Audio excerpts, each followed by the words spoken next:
Me.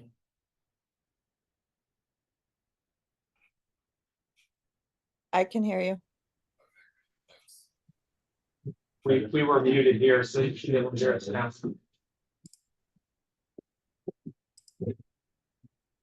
Okay. What was that?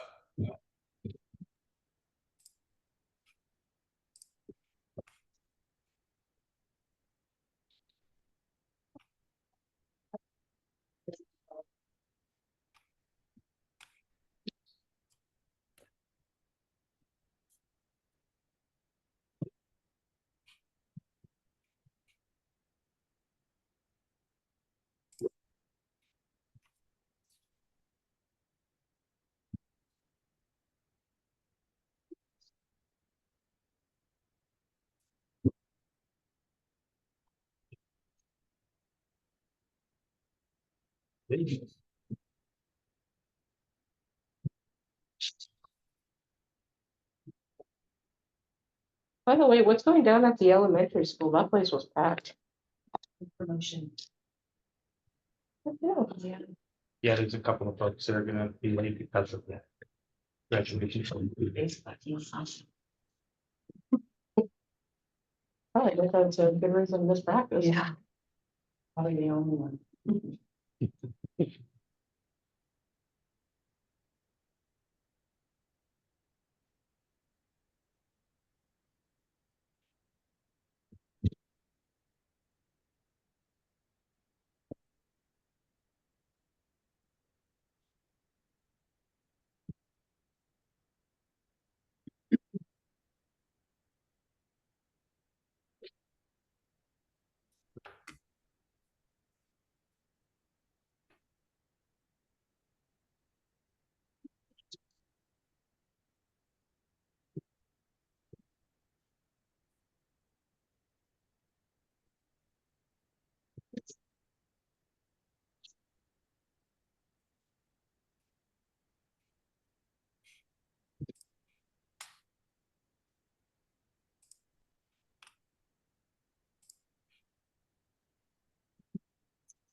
You doing late?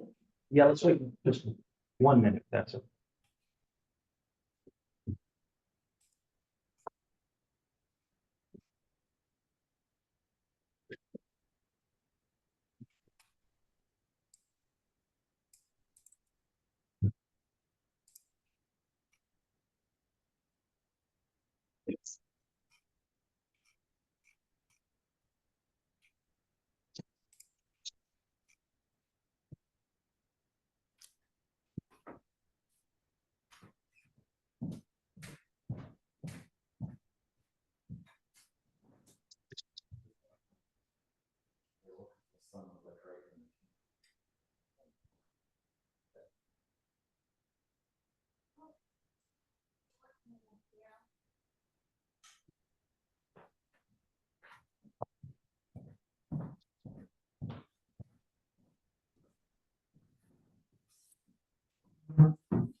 Alrighty, it's Wednesday, June 5th, 6 p.m.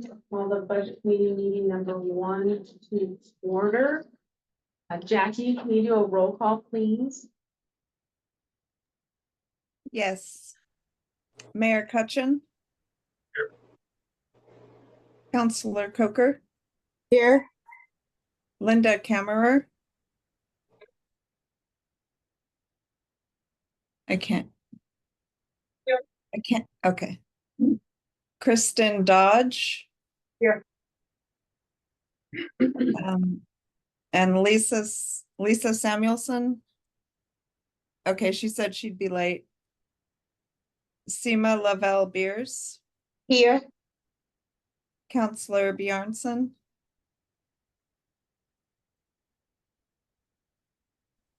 Here. Counselor Brewer. Here. Brenna Chrisman, Here. Counselor Tarman, Here. Counselor Hollett. She will also be late. And Counselor Kenyon. Here. Okay. I think that was all. Thank you. Uh-huh. And declarations of conflicts of interest.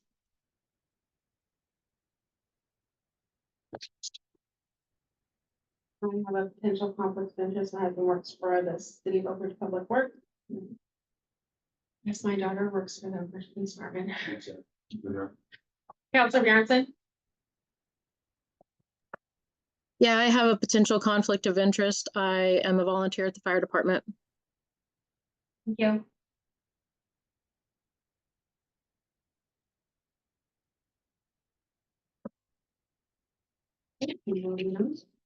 Public comment?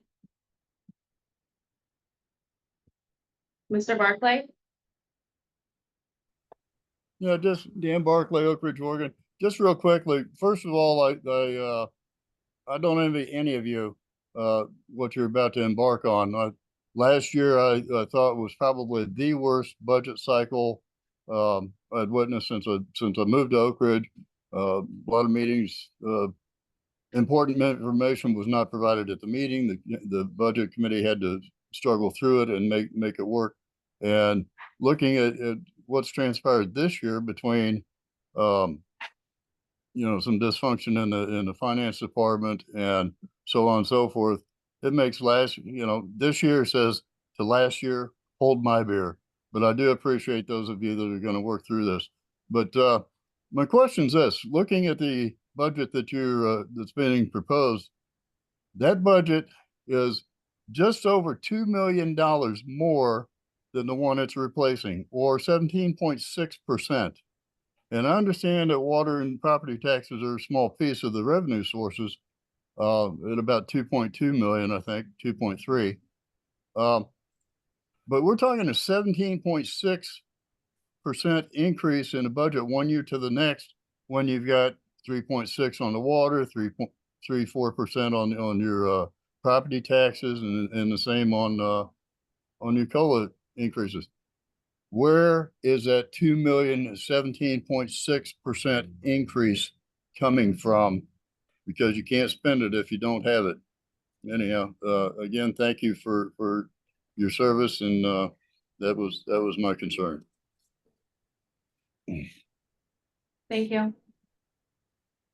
Any other public comment online? Okay, next is number 5, new business, election of committee chair and vice chair.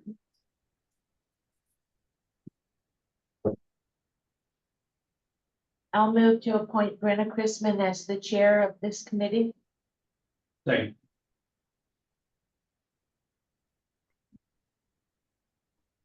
Jackie, is there any other Discussion. Any discussion? concern? I'm sorry, what? Can you call for a vote, please? Oh, yeah. Who's seconded? That was me, Jackie. Here. Okay, thank you.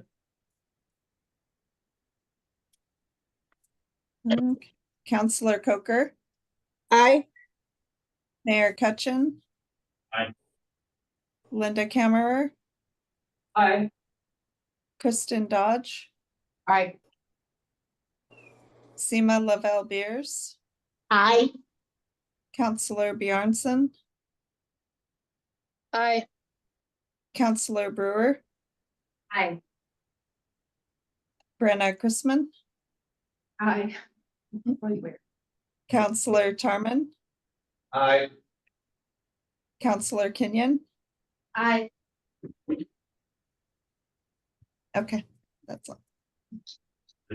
Thank you. There's what you have to on sample, so I think I can have it fast. Vice chair.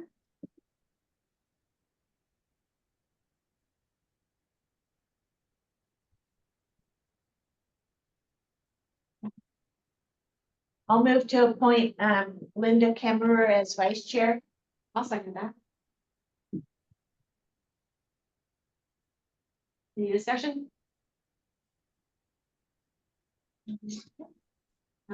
Jackie, you want to call for another vote, please? Yes. And Brenna, did you second that? Yes, I did. Okay, I thought it was you. Mayor Cutchin, Aye. Counselor Coker, Aye. Linda Kammerer, Aye. Kristen Dodge. Aye. Seema Lavelle Beers, Aye. Counselor Bjornson, Aye. Counselor Brewer.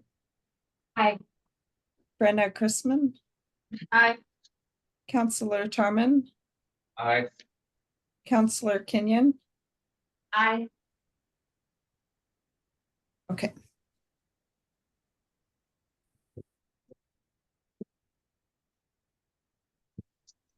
All right, moving on to the budget message. All right, I will read most of this, but not all of it. I've provided copies in paper form and also on email to everyone. Before I start, Brenna, maybe if you could move a couple chairs closer, if you closer to the microphone for running the meeting. May I also ask a quick question?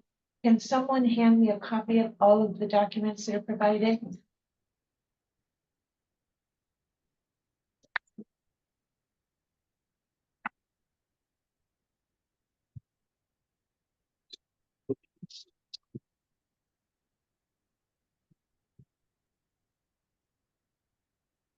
Thank you so much. All right. Okay, the budget message. The city's annual budget process is always an arduous task. This year became even more difficult due to recent staffing issues in the finance department, which resulted in the delay of the proposed budget being completed. Luckily, Eric Kaitola, the city's former finance director, was able to come in and serve as our temporary pro tem finance director. I want to personally thank Mr. Kaitola for his monumental efforts on this year's budget on such short notice.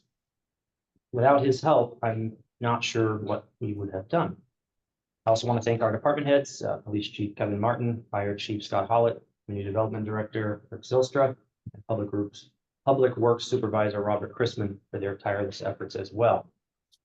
Former Westford Mayor and City Recorder Melody Cornelius has also recently been hired on a temporary basis as the city's pro tem Assistant Finance Director to help us with day-to-day operations in the city's finance department, as Mr. Kaitola has been focused solely on the budget. In my opinion, Oak Ridge is very much on the rise. We are on the right path in many aspects of our economy. For the past few years, we've launched a series of initiatives aimed at improving and revitalizing our community. Signs of success can be seen all over town, from our vibrant arts scene, increased community events, and an influx of new and younger residents. Capital improvement projects such as the long overdue repairs to city streets, the OIP infrastructure project on Kokanee, to the refurbishment of our wells. These initiatives were adopted after holding many public hearings to gather citizen input, resulting in well-designed plans to spur private sector investment, continued efforts to revitalize our uptown, and improvements to our infrastructure, including our ongoing initiative to remodel the Willamette Activity Center, wherein we have already received over $2 million in funding, with another $6 million in additional grant applications in the works. This year's budget is very similar to last year's, but there are some differences, primarily in formatting. For example, some of our general ledger codes have changed. We upgraded our accounting system from Assist to Excel. We've also changed the way in which employees' wages are funded by allocating percentage amounts from all of the different all of the different funds that each employee does work for, which helps spread the burden of wages. Went through the dishwasher. Point of order. Can we have someone mute all of the?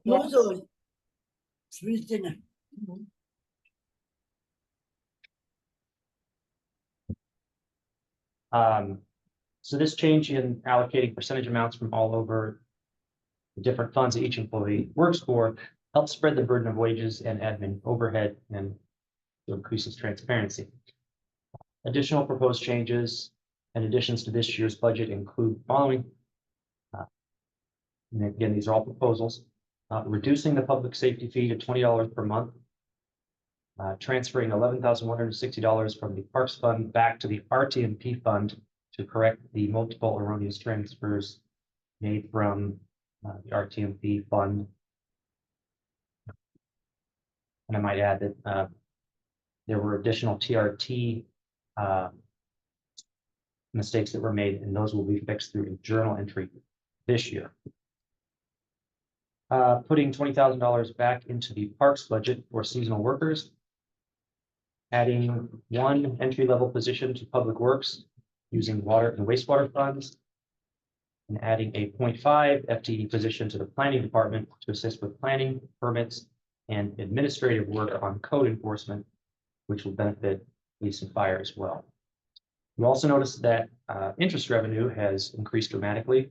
This is due to inflation, which is generally not a good thing, but in our case has a silver lining because we are currently earning almost $30,000 per month in interest at 5.25% APR on the $5.5 million we have in the bank. Our auditor, Teresa Hanford, has been here all week working on our fiscal year 22-23 audit. The bad news is that she found that the beginning fund balances were never put into our old accounting software system Assist, which means that it was never transferred to our new software Excel. The good news is the same as the bad news because this means we have around $900,000. Exact figures still to be determined. Reconciliation will take some time. More money in our bank account than had been previously accounted for. Another good news, Hanford has found that our overall actual spending from the general fund for fiscal year 22-23 went down.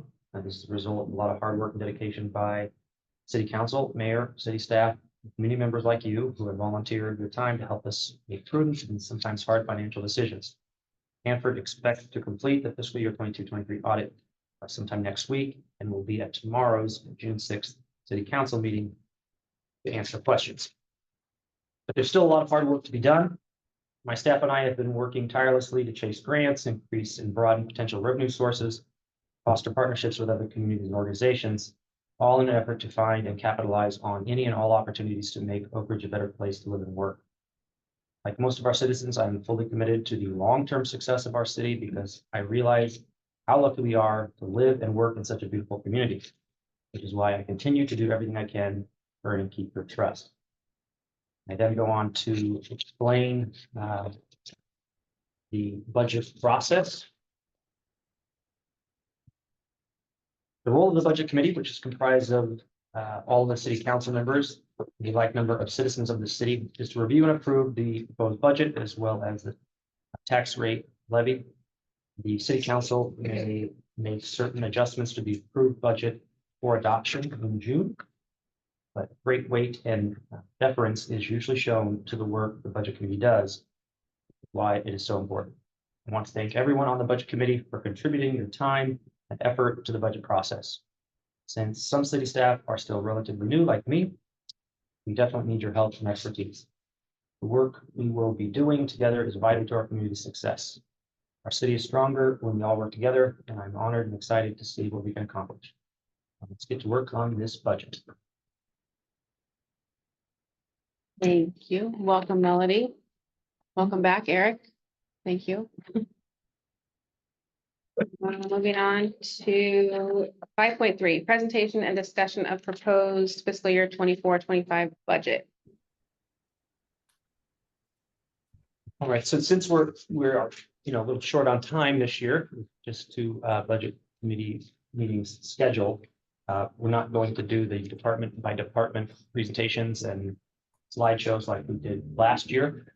We're simply going to go through the budget and line by line, page by page. And the committee is welcome to make the recommendations needed before it goes to City Council. Eric, I don't know if you had any introductory remarks you wanted to make in regards to the budget. Not exactly.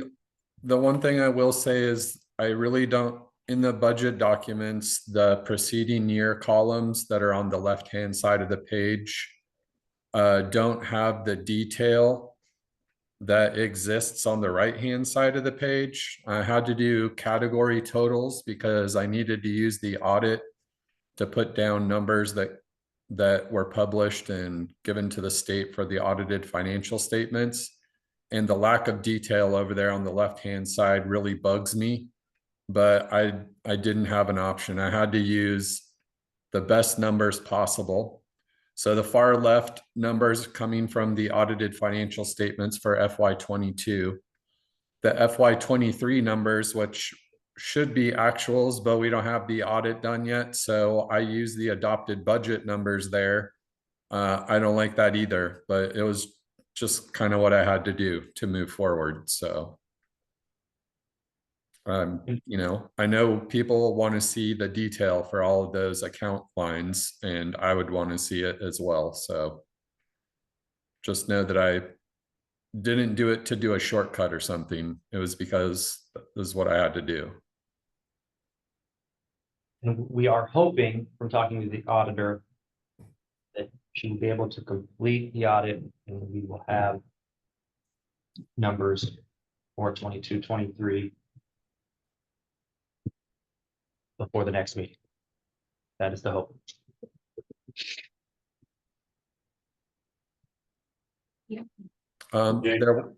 There was some talk about the overhead allocations for admin. James mentioned it, the change that there was. I'm happy to explain that in whatever level of detail people want. I've got the spreadsheets up and can do a screen share if people want to see that level of detail. So I'll just leave it to the budget committee what they want to see, what they want explained. I think that's Dawn's hand down there, but all I can see is her hand. Counselor You Campbell. are- So I did ask if we could get some kind of a written explanation for how it was calculated this year, because I know it's changed. If that's not available right now, that's fine, but I'm wondering if we can, because it's hard for me to take verbatim notes, but if you just have a summary, I would appreciate hearing it myself. Okay. What is there? I mean, I'm happy to share the spreadsheet worksheets. Do people want to see it? Yeah. If you do, I don't know how to do the screen share, but I can do the screen share. Let's I've allowed it. Jackie might have to press a button. There we go. Can you see the spreadsheet that's up here? Yes. Okay, so I've taken this worksheet from another entity that I was working for. Let me just give a highlight, really brief overview of this thing, and then you guys can ask questions, okay? Over on the left-hand side, we have all of the departments listed. And I've got all the position titles here, and I've hidden people's names, but they're there. And then we have these starting grades and steps listed, people's hire dates, their anniversary, their longevity percentages, and then it's calculating their starting pay rates, their ending pay rates, the weighted rate for the year, their annual salary. So this wage information comes from this sheet, which is, let's see, I'm sure you guys have seen. These are the salary schedules that show up in the union documents. So I've just taken all of the data from here and put it over here. And then in this sheet, all of that salary information gets pulled. Then as we, whoops, that was too far. Sorry about that. Then as we go to the right through this sheet, we've got the FTE numbers in here. We've got the taxable salary, the 2 payroll tax categories, workers' comp, PERS is here, the health insurance, the life insurance and long-term disability. Those numbers all come from this sheet Here are the tax rates for FICA and workers' comp. Here's all the workers' comp through SAFE rates. Here are the PERS rates. Here are the health insurance rates. So this sheet is going back to the one we just looked at and is pulling all that data forward. So then we're ending up with total benefits, dollar amounts, total payroll dollar amounts. The next thing we do, and this is related to the overhead allocation stuff. Then we have listed by general fund, we have admin, court, planning, police, parks, the WAC, and the library in the general fund. Got EMS, street, the OIP, and then the 3 funds that show up in sewer, the enterprise funds. So how this works is we take the city administrator and we allocate by percentage how much James works for all the other departments. We do this for every department, or for every position rather. And you know, EMS is totally in EMS. The public works staff is all allocated by which departments they're working on. And then over on the far right-hand side of this document, it will break up. So like in this section here, we have wages. And these wages get calculated based on the percentages we just looked at.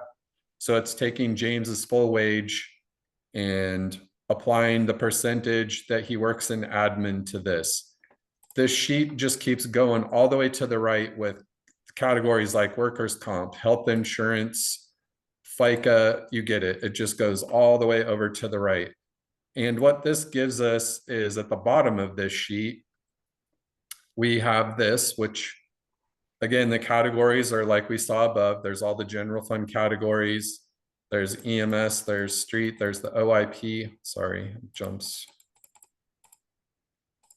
And then sewer, water, wastewater showing up over here. And these are categorized by the total wages, the health insurance, life insurance, long-term disability, the payroll taxes, the workers' comp, and PERS. And so I use this. So this is now allocating the employees based on the percentage they work in a department. So like, oh, maybe this isn't.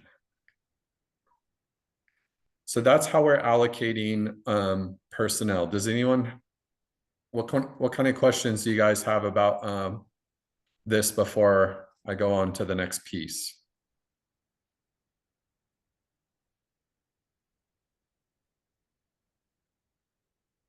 Doesn't look like anybody has any. Okay, so now let me get the budget up. Can you guys see the Willamette Activity Center budget, or do you still see the personnel sheet? We still see the personnel. Okay, let me change.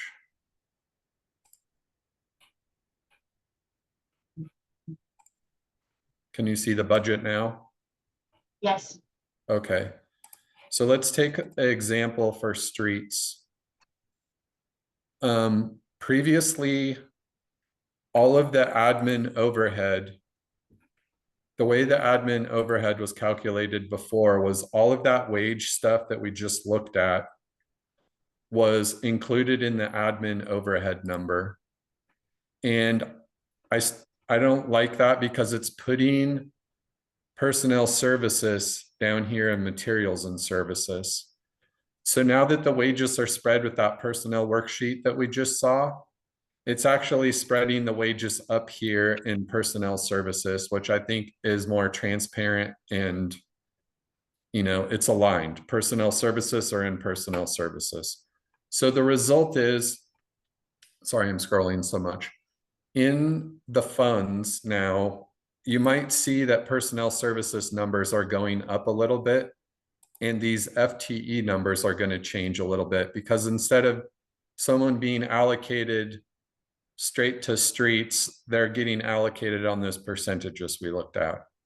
The really big difference is that now instead of this admin overhead number holding a bunch of personnel service cost, it's really only holding the materials and services that's being spread through the departments.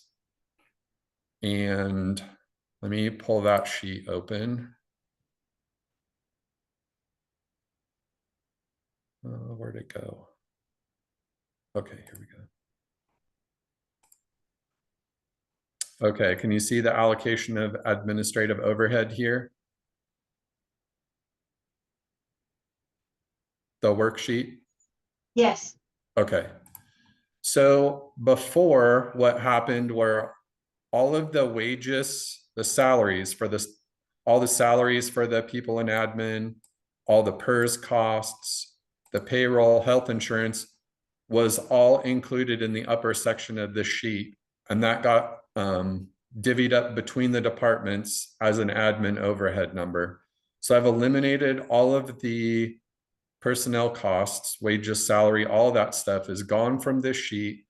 And what's really being allocated are these material and services things. We have the general liability insurance, auditing and accounting, legal services, and so it's just the M&S from the admin department that now gets spread across all of the different funds. So it's reduced the amount of admin overhead that gets attributed to each department. And,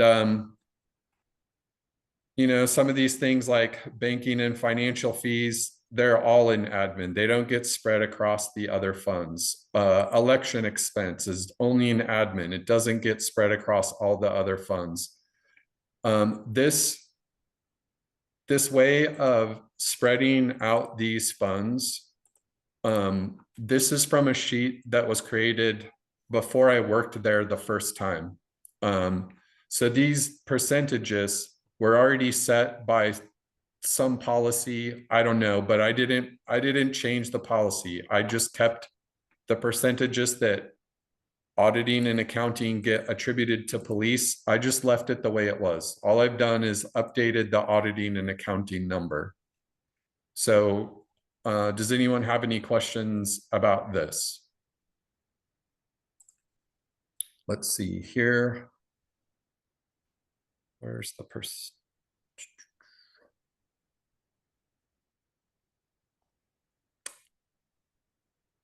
Sorry, I was trying to find the percentages. I guess maybe it's not a percentage. It's just these numbers adding up in the column here. Down in this row here, they get attributed to, like, the police department has 46,000 of admin overhead allocated to it. To really tighten up this worksheet, maybe at some point there's more consideration done to how these numbers get attributed to each department. But for putting this budget together, I didn't have time to do that. I just used what was done before. Are there any questions about this or need any explanation, concerns?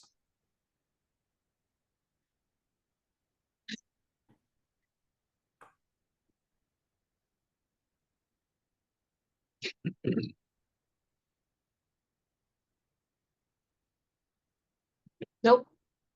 It's on here.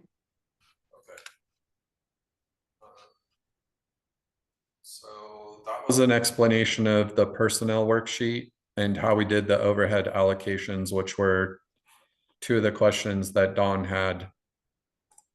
That you know, me typing all of that stuff up from the worksheet was going to be pretty intense. So I'm happy to do follow-up responses if people have them later, but I just wanted to share the worksheets first. Mayor, or Counselor Kenyon, sorry.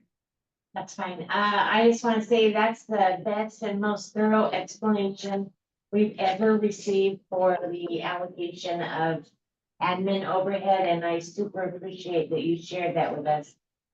I Yeah. don't think I don't think I need a written summary. But I wouldn't mind having, if James approves, just a PDF of that little spreadsheet. Just so I can look at it. Yep, my pleasure. Yeah, Eric or James, I don't know if this, before we get rolling on the budget, do you anticipate having the audit in hand changing this proposed budget at all? Or will it remain the same and we'll address that at later time?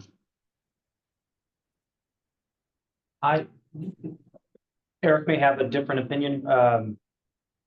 Because we only talked to the auditor today to kind of get her view that she'll be done by next week. But she's saying generally the numbers look good minus the beginning balance issues that I mentioned previously. So the only changes are hopefully the additions in the second column of the budget for the actuals for 22-23. I don't know, Eric, did you, when you talked to her, did she mention any major changes she anticipates? No, there was nothing major that she said, but I am hoping that the information that she provided me this afternoon, I will be able to use to fill in the detail on those two left-hand columns that are only category totals right now. The only thing that I could see that the FY23 audit would affect is the beginning fund balances that appear in 24. And those changes would roll over into affecting the beginning fund balances in 2025. But from what she said and from what you said, it should be positive news, not negative news. Thank you. Counselor Kane? That was my exact question, the beginning fund balance for 25, if it's going to be affected, that would need to be updated for a thorough budget. Counselor With that said, I was gonna bring this up anyways, but I know a lot of our community is expecting that public safety fee to just not continue. I know I've been asked about it a million times. I guess I'm wondering why it's in the budget to begin with. And with that said, now that we have a beginning fund balance that is more than covering that deficit, shouldn't we have a budget without the public safety fee? That's a good question. We're actually operating in a deficit. The reason that it looks healthier than it is because of the sale of the old public works building of roughly $450,000, which is coming to the general fund. But obviously we can't sell the same building more than once. So moving forward, that money's not going to be there. So trying to be fiscally responsible and continuing to include that fee, but lowering it. With that said as well, with the fire department in general, the emergency services, if we go back to transferring over the original amounts of tax dollars, originally and back in 21, 22, it was like 685,000. And then it went down to like 460,000 when the public safety fee went into effect, and now it's at 445. So if we were to transfer the original amount over to the fire department like we used to, there wouldn't be a deficit. It would actually, the numbers show that it would balance out. That's where that's where my concern is because people are looking at this budget, the public safety fees on there without any type of public knowledge whatsoever, other than it'll be up for review. Yeah, I wish I could put a big asterisk, by the sales of property that we made that have gone into the general fund, because we also sold this property over here as well. So it's really a total over $500,000 that it's a one-time Why influx isn't of that funds. amount being brought over still though? That big amount, that $685,000 that used to be brought over.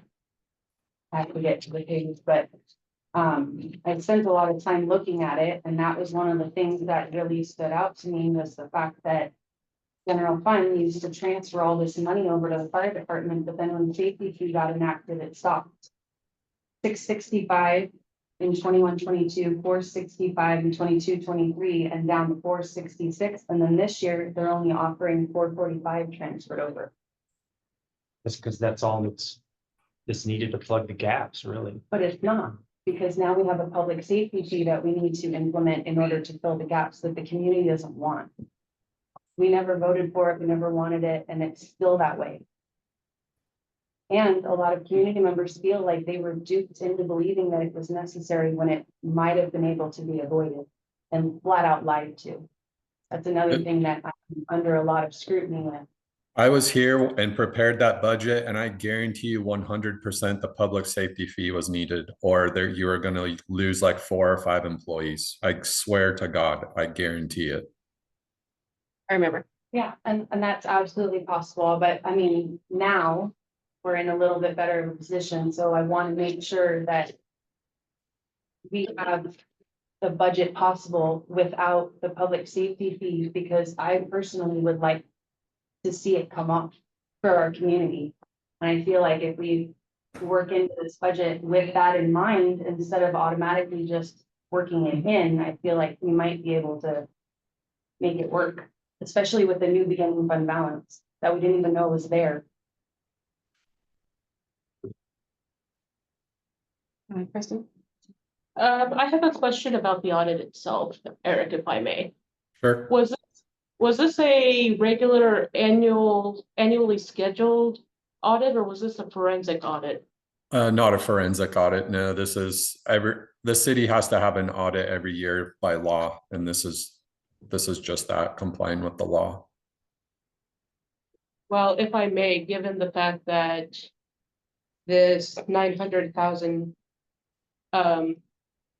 amount was found through an error, could we potentially have a forensic audit just to make sure we don't have any other hemorrhages or anything squirreled in some obscure fund? Let's see, a couple of things here. A forensic audit, when you are requesting that, your the other side of your comment is you're insinuating there's fraud. So I would be careful using the term forensic audit. And just the regular audit is the auditor reviewing the books of the city and looking to make sure that all of the financial data is presented fairly. So during the regular course of the audit, they're finding a $900,000 mistake. That is more a function of the finance department missing stuff, and the audit is catching it. You know, auditors are professionals. They're used to looking at this. This is what they do all of the time. So they're just basically giving a grade to the finance department on how well they're doing. So I think what you're asking for about trying to find things that are mistakes or whatever would just be part of a normal audit procedure. One of the things the auditors do is look at like the whole value of the city, and they come up with this thing called materiality. So they're gonna assign a number. I'm just making up numbers. Okay. The auditor might say materiality is $10,000, and they're gonna calculate how much risk they think is happening at the city. And by that, they do a little bit of studying on the books of the city. And if they feel like maybe the person in charge of finance isn't doing a good job, they're going to assess a bunch of risk. And then they're going to go look for support for any dollar amounts that are like over $10,000. So they do a bunch of work to verify that the amounts being recorded are actually real. So the materiality is set pretty low so that auditors will find mistakes. The 900,000 is a humongous mistake, but I don't know what the materiality of the city is. I bet it's around $25,000 to $40,000. So they're going to find mistakes that are over that. You know, that's what they're trying to do, is prove that the books are pretty tight and pretty good. So I think maybe what you're asking for is occurring with the audit that's happening. Thank you for clarifying that, though. To clarify my view, I am by no means suggesting that fraud has been committed, or that you have somehow messed with the books in a way that is illegal. I mean, unfortunately, Oak Ridge does have a long history of malfeasance and embezzlement. So I'm basically looking at these numbers, and I know what a lot of my fellow constituents would be thinking, which is why I felt duty bound to bring up that there might, at some point, a forensic audit might be appropriate, just to allay any concerns on the part of the residents of Oak Ridge whose tax dollars are going into these funds. Yes, Everyone wants to make sure that their money is being used and used well and appropriately. absolutely. I'm by no means trying to be insulting. I'm just trying to do my duty as a constituent and as a member of the committee to make sure that everything is well above board. Yep, much appreciated. Just so you know, I haven't done the accounting work for the last 2 years for Oak Ridge. And I wasn't suggesting you were suggesting there was fraud. I was just letting you know that when you use the term forensic audit, that's kind of what it implies. I get it. Okay. And just a reminder, we did have to change auditing companies like midway through, so there was some overlap. No problem. Discrepancies. We switched originally from when I first started to the one we have now. Because they Oh, did yeah, these ones. But our current auditor has done a full entire audit. Yeah. And we haven't changed since then, so this is the same one as our last audit.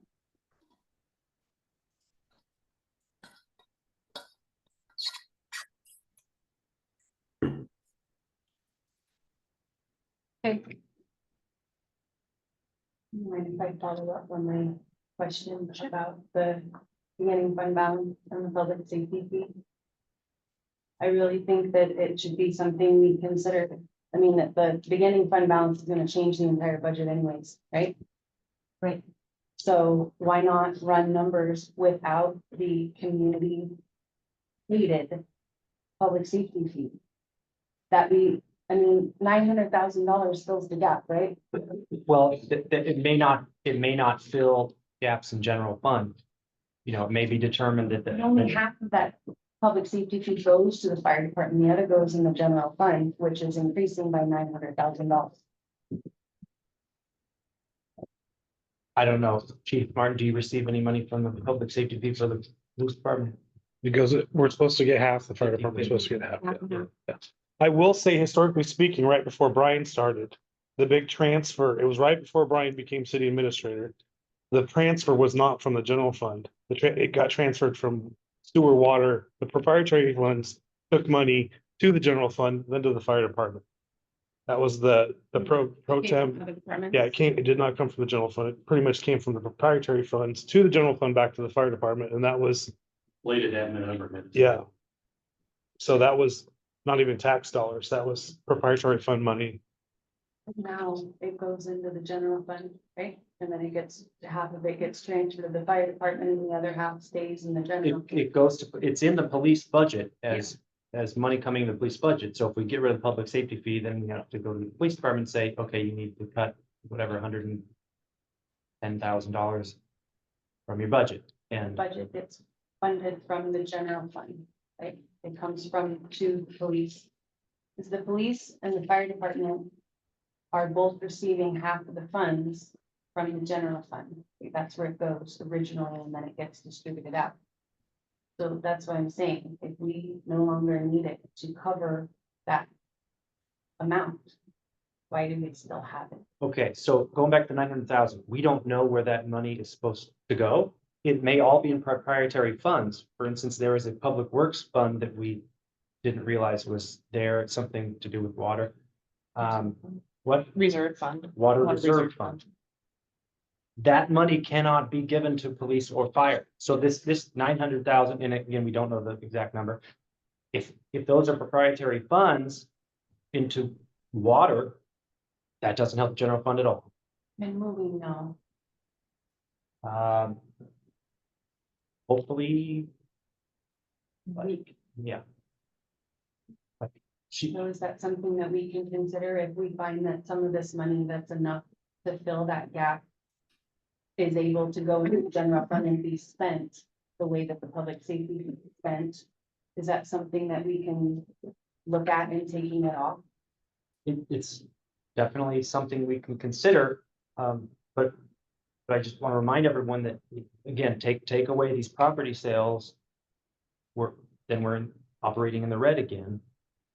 So it's like we might be okay this year because of those sales.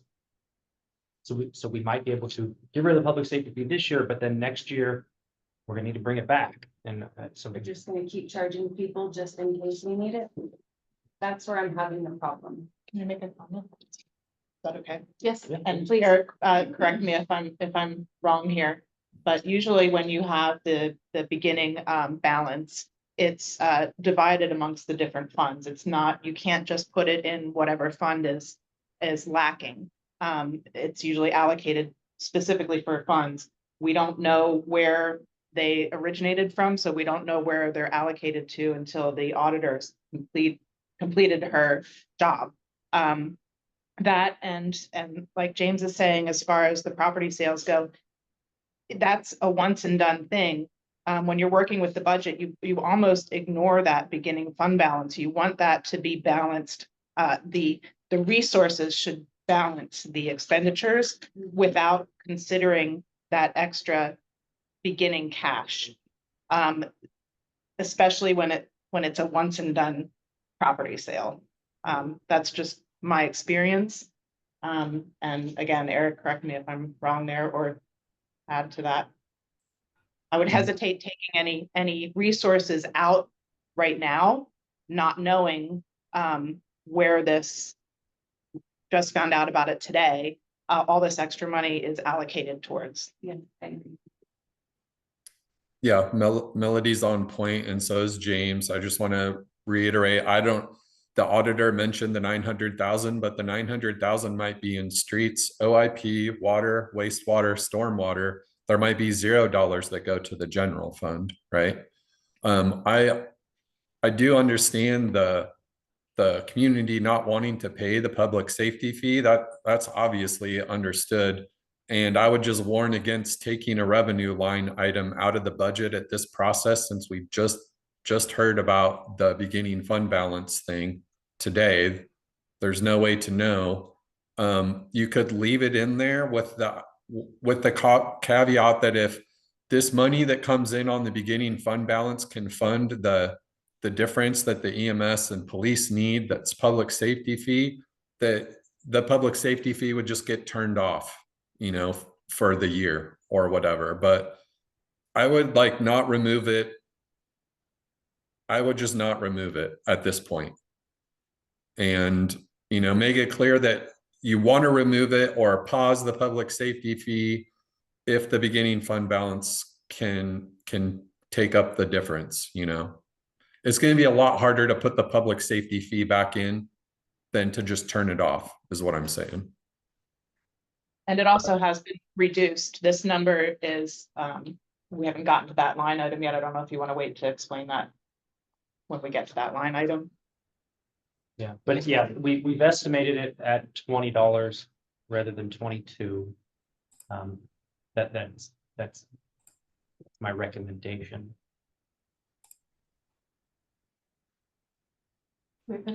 Yeah, James, one process question. If this committee elects to leave that revenue in and send the approved budget to city council, is that going with the recommendation that they're gonna have to renew or rewrite the ordinance, which times out June 30th? Correct, yeah, there will be a new ordinance written and presented at the same time as the budget. Okay, thank you. I just did a really quick calculation here. So I'm looking at the budget document, and if you look at the general fund revenue, the beginning fund balance that's listed here is 471,633. And if you flip over to the general funds non-department sheet, there's an unappropriated ending fund balance number there for the general fund. That's 198,450. So what that is saying is that $273,000 of the beginning fund balance number is used to pay for all the expenditures through the year. So next year, the general fund would start with 198,000 and not be able to transfer. Well, I don't know if that's the case. Anyway, this budget is using $273,000 of the beginning fund balance number. So it is reducing it. There is more expenditure than revenue by $273,000. So if we cut the public safety fee, that would increase to 486 roughly. If I did my math correct. Okay. Mister? Just a question about where the public safety fee is in the budget. Mr. Cutchin, if I recall correctly, when this was passed, when you were a city administrator, the public safety fee proceeds were supposed to go into the emergency fund, but it went into the general fund. Did I misunderstand that announcement? Yeah, all the resources were supposed to go to the general fund, and as it happens now, that money is automatically transferred, incrementally, I think, but it's automatically transferred by the end of the year. Half of it transferred to EMS. The other half stays within the general fund because the police are part of it. Okay, thank you. Counselor Kenyon? So I know that we're not quite yet going line by line, but I would point out that there's a few things in revenue in the general fund that like, for example, state revenue, the LARAPA code enforcement is not budgeted at all. Where it's been going cut. away. Yep, this was, Okay. it ended. That is, So are we gonna be losing code enforcement in the police then? Are we cutting that out of the budget? that went into the budget for the police department. So the budget, they took a $40,000 hit.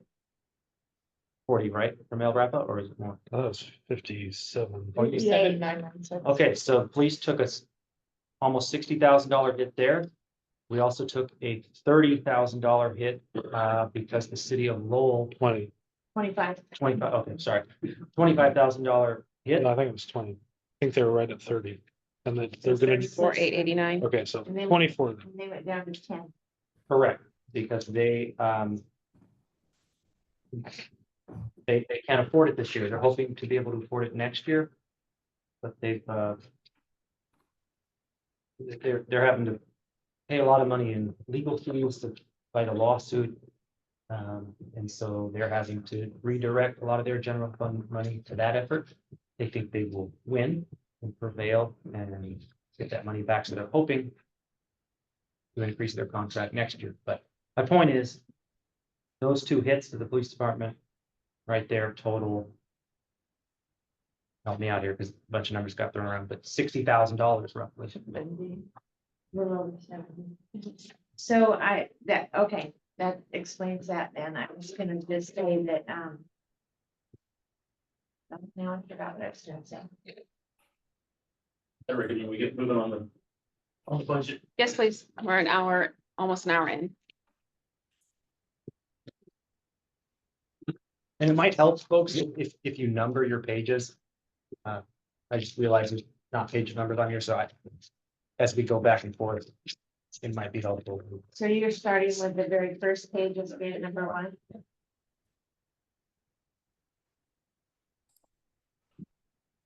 I'm missing my police resources.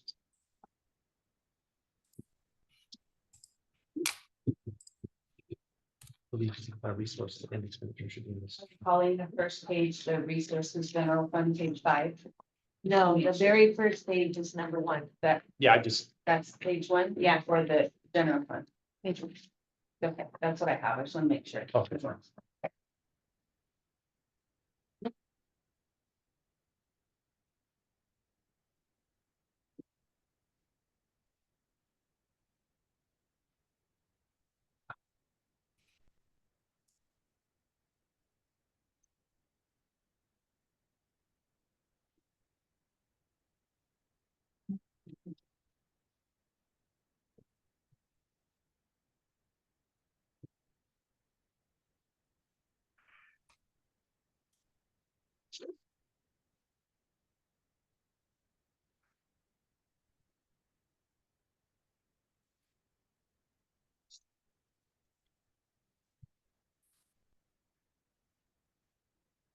This,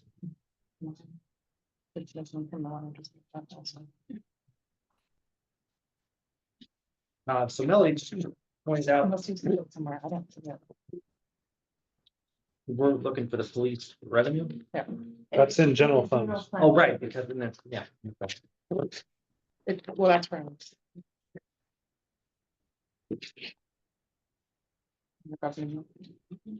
Are you starting with the general fund revenue, James? That's probably a good place to start. All right.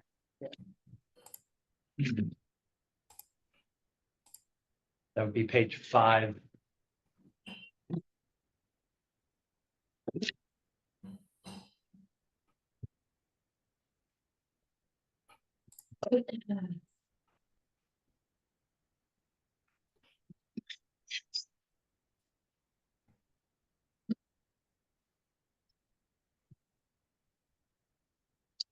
So I just wanted to mention, and Eric can back me up here, that the way we figured revenues this year, rather than just looking at what we got last year and knocking that over, Eric, I think, looked at the last 5 years of revenue, I believe, and figured averages. Is that accurate for the most part, Eric? Yeah, I took each one of those revenue lines that's in the general fund and I went back, I think 5 years, looking at 3 years of actual data and then 2 years of budget data. And if a revenue line was trending, I would put a trending function on it to figure out what it might be for this year. If it was kind of variable, then I would do an average, and James and I reviewed each one of those revenue line items. Just because he's more familiar with all of that stuff than me. You know, when I was working there, I was really familiar with how the revenue was coming into the city, but not so much anymore. But each one of those revenue line items was reviewed with James and most of the other staff from the city as well a couple times. So that's how we arrived at those numbers.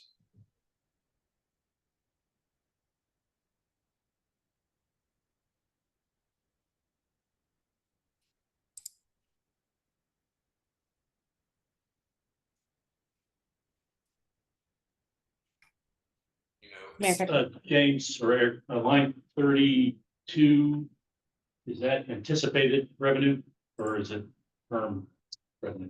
That's anticipated revenue. We have over 6 million in grant requests out. We've been told that the one is almost a certainty, and there was leftover funding. I didn't want to do that for both grants. Yeah. So that number's so big, it probably is what provides the noted increase in not only resources but expenditure. Yeah, I calculated just a minute ago, that was almost 2 million increase just on the WAC. Yep. Support footing. It's probably. Yep. Thank you. Are we gonna like go through each line, or should we just pop out questions on random lines whenever we want? I think as long as we stick to general fund, yeah, we can go to whatever line. General fund resources. You got questions about? Okay, so I have a question on line 5, based on what Eric was just saying, we're reviewing the last 5 years. I know just from experience that in the last 5 years, we have never budgeted for more than $10,000. So how did 230 end up being an average? Well, not average on all of them. But this one, I mean, inflation has hit us, and we've been earning $30,000 a month in interest.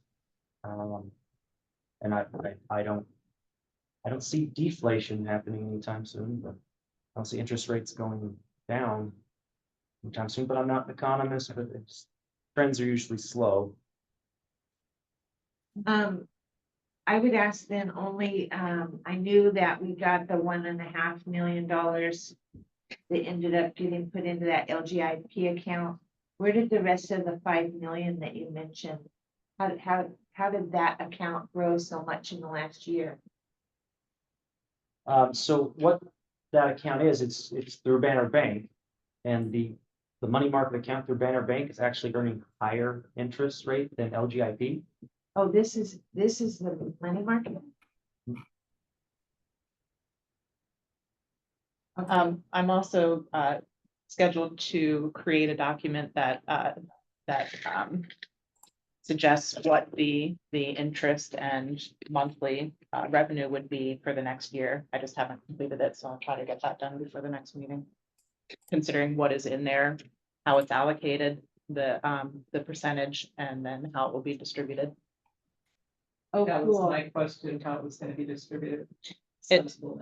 Some of it depends on how that money went into the bank, how was it allocated, and then break down the interest rate according to each fund, and then how that will distribute amongst the funds. Thank you. That's an awesome understatement. news, 'cause that's actually been asked to me recently. By somebody for a different fund. Okay.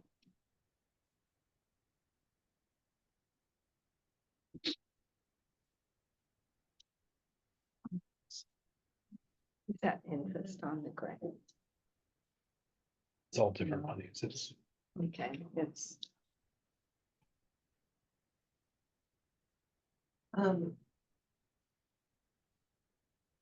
Counselor King. Thank you.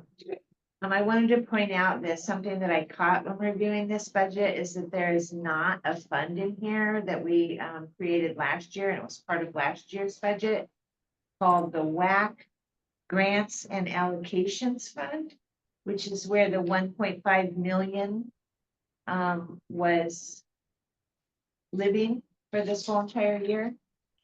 And I haven't verified yet whether or not we actually created a resolution to create that account legally, because when you do those kind of special funds, you're supposed to reference a resolution number. So I'm gonna look into that. But if it wasn't done, then I think I'd like to propose that we do it for this year and get that fund back into this budget and account for that money that's in that fund, because it is not accounted for in this budget that we're looking at. So there's like just under 1.5 million that is not in here.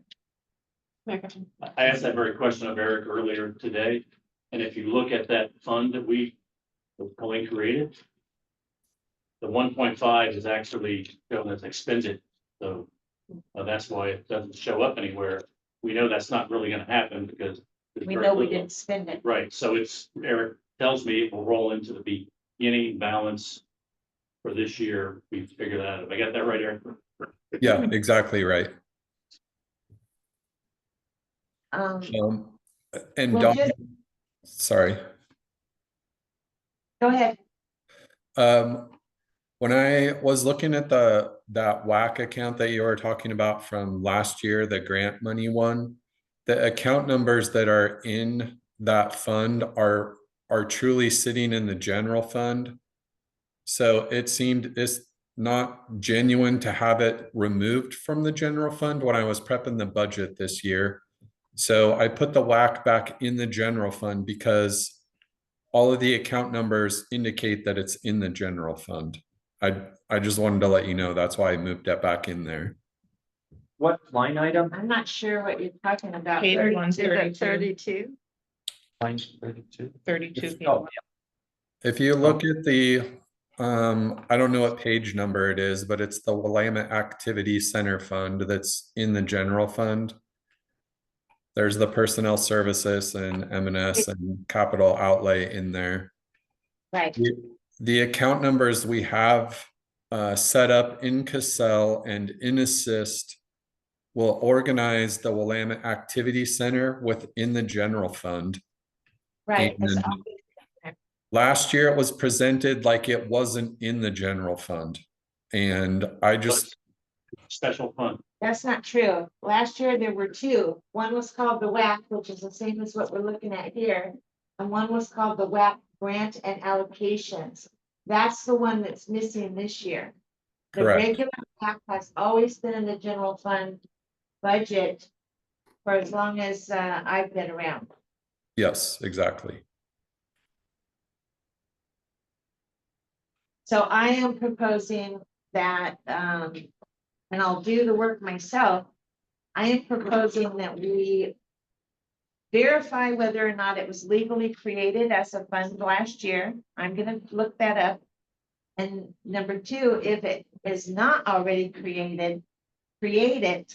Because this budget committee last year agreed that they wanted to see all of the incoming and outgoing funding for that WAC project to be in a separate budgeted fund from the regular Willamette Activity Center. Gotcha. Probably Okay. reserve fund. Yeah.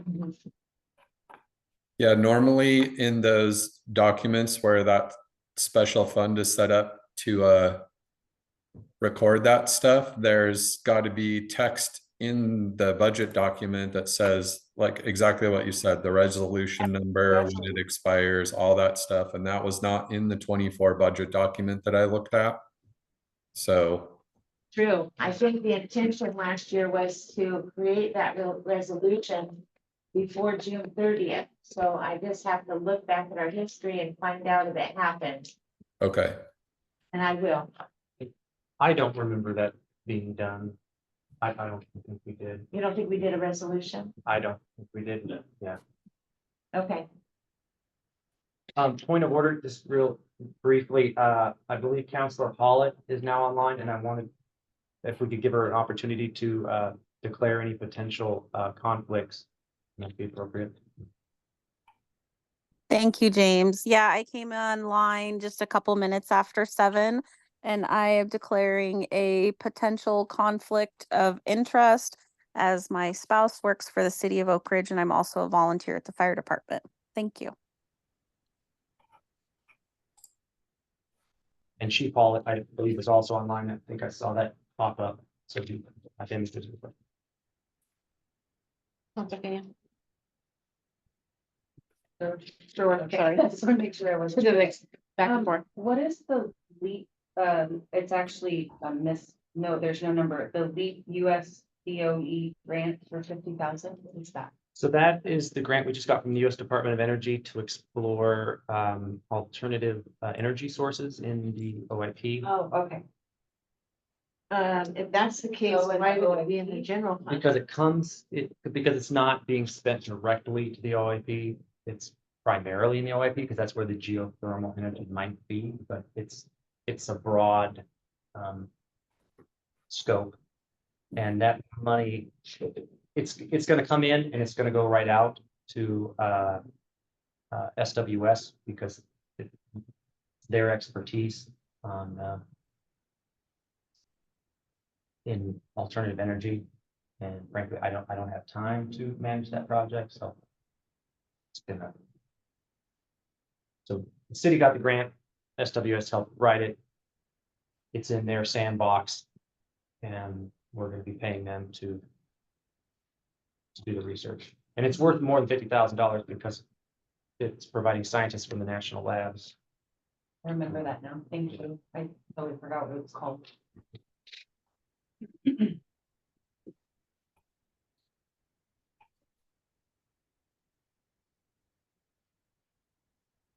Any more questions, comments for these 2 pages? Is the WAC grant time sensitive? Our current funding, no. 1.5 million is not. Okay, The 3.5 that we haven't gotten yet will probably come with a deadline. I think it's a 3-year. Yeah. okay. Because I was thinking maybe leave the WAC until the city is more solvent. Might be worth considering. If we have that big of a window, I mean. Well, that might be problematic because the money was given to us by the state legislature to use for the WAC. I think it'd be problematic if we used it for other reasons. Understood. Anybody want a cookie?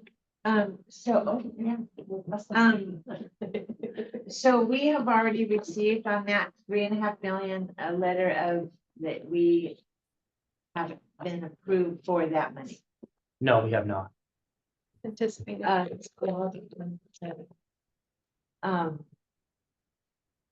It's underestimated as well because it's revenue. Underestimated, what do you mean, like we could get 5 million? We get over Correct. 6. Revenue should always be underestimated. Expenditure should always be overestimated. I only ask because our practice in the past, many years ago, we used to throw things in the budget when we knew we would be applying for grants, but we didn't know yet if we were gonna get them. And it would, inflate the budget in such a way that one year we found out we spent like over $30,000 before we even got approved for the grant, when we did not get approved, and we spent money that we didn't have. Yeah. So So the answer, moving forward from then, we were going to only put it in the budget if we knew at the budget time that we had already been approved. Otherwise, add all grants as supplementals throughout the year. and I'm happy to do that. This is the only instance where we have done that, and it's accounted for in the WAC fund itself. So it's not like we use this 3.5 million to pay police department or fire department within the WAC, but that's a good point, and I'm happy to remove it if that's what. One of the issues with removing it, and it is an underestimation, is that we would have to meet again and we would have to advertise, we would have to go through the whole process for each supplemental budget. So because all of of the that, dollar amount. all of that costs money. If it's more than, I think, 10% of the budget, then so you need to go through the entire process over and over and over again for each instance. Good point. So this Just is a reminder. underestimation. We will likely get more, but we should get at least that much. This would be a really good time to advocate for really strong grant tracking happening at the city. Absolutely. I did notice, and we actually changed the title on that, because it's not a USDA grant. What is it? EDA and FEMA are the two major grants that we have out for about 6.5 million. So if we could just change the title to WAC grants rather than WAC USDA grant. Okay. And the WAC does have a grant. I actually wouldn't mind if it was labeled as EDA, because if we ended up getting a FEMA for a different amount, I think I'd like to see it separated so we can follow. Well, in fact, it is the FEMA grant that is most likely that we will receive. I don't want to jinx it, but So this is likely to be a FEMA? Right? yes. So Resilience centers, yeah.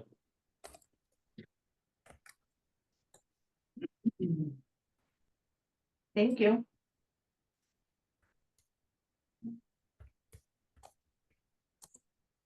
We good to move on to page 7.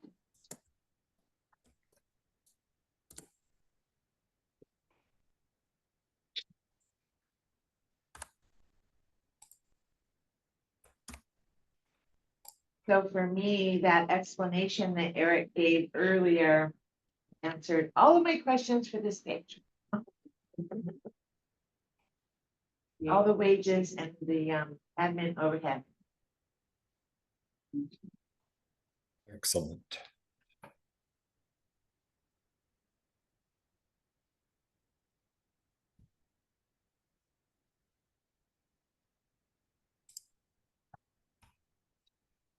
You guys are looking at the admin. Yeah, we're on page 7. Okay. Oh, you're chart number. Yeah, administration. Okay. I've got the Excel document open, the actual budget document, because I'm writing notes in here as we go for changes I need to make. So I'm just gonna keep verifying which page you guys are looking at just to make sure. We see. Okay. Oh, I actually did have one question on this page. IT support went from 7,500 budgeted last year to 1,500 thousand. I'm saying the wrong number. This year, is there an explanation on that? There is, we have, there are new state regulations, for securing data that we are not compliant with. We're getting there, but especially for the Muni Corp and budget, there's been a lot more cyber attacks, and we are not currently compliant. But we're getting there, so we're paying Elver, our IT guy, a lot more money, but he's having to come in a lot more. And that we expect this project to continue next year. So we pay more in IT. And we went from a mostly free email system to a cost because that's being encrypted now. And our previous one was not encrypted. Why is the personnel budget so different? You missed the first part of the meeting where. Sorry. Oh, They've been allocated differently. What we did is we took each employee and figured out what departments they actually worked in and then spread it that way. Thank you. May I catch it? James, line 53. Given that we currently are using pro tem finance director and assistant finance director. Is that the line item they would come, their contracted pay would come from? And maybe it needs to be bigger. I think you're right.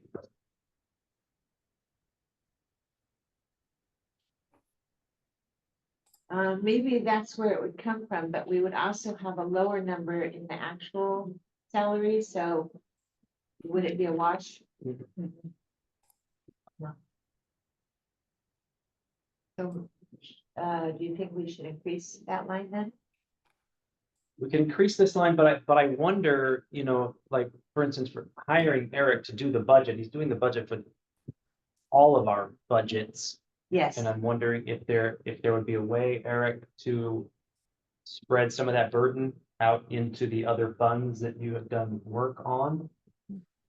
Yeah, there's different ways you could do it. You could like take the, total requirements for each fund and distribute it that way. You could do it based on FTE, but yeah, it seems totally reasonable to me to spread the cost around to each of the departments. Well, as far as a figure goes, I just off the top of my head, I would think that something closer to 30,000, maybe even more, might be appropriate. Okay. You're talking about the professional non-legal line in admin, right? Yes. Okay, and do you want to spread that 30,000 to the other funds? Is that what you're saying? Yes. Okay. Could it be worked into the administrative overhead? What? Oh, could I work it into the admin overhead? Yeah. Yeah. That'd be easier. Yep, that would be a real clean and easy way to do it, and it would be all documented really well.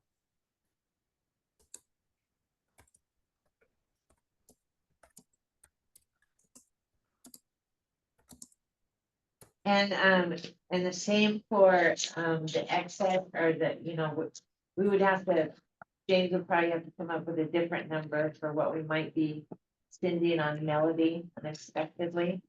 Yeah, I was Or including. Oh, was that included? Yeah. Okay. Perfect.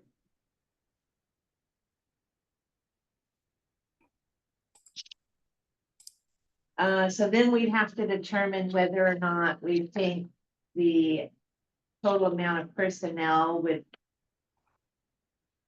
services, wages would go down by in each fund by that amount based on that we currently aren't paying someone we would normally be paying right now? We're paying. Oh. Okay, well, so then we need to find a way to reduce that from each fund. Putting it somewhere else in order to watch. I don't, I'm not following, sorry. Okay, so we are potentially going, we're talking about adding, going from 10,000 up to 30, which is a $20,000 increase in expenses. Right.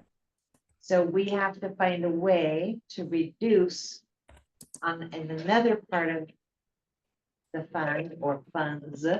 Right. So did we decide we're gonna do this with admin overhead or spread it across?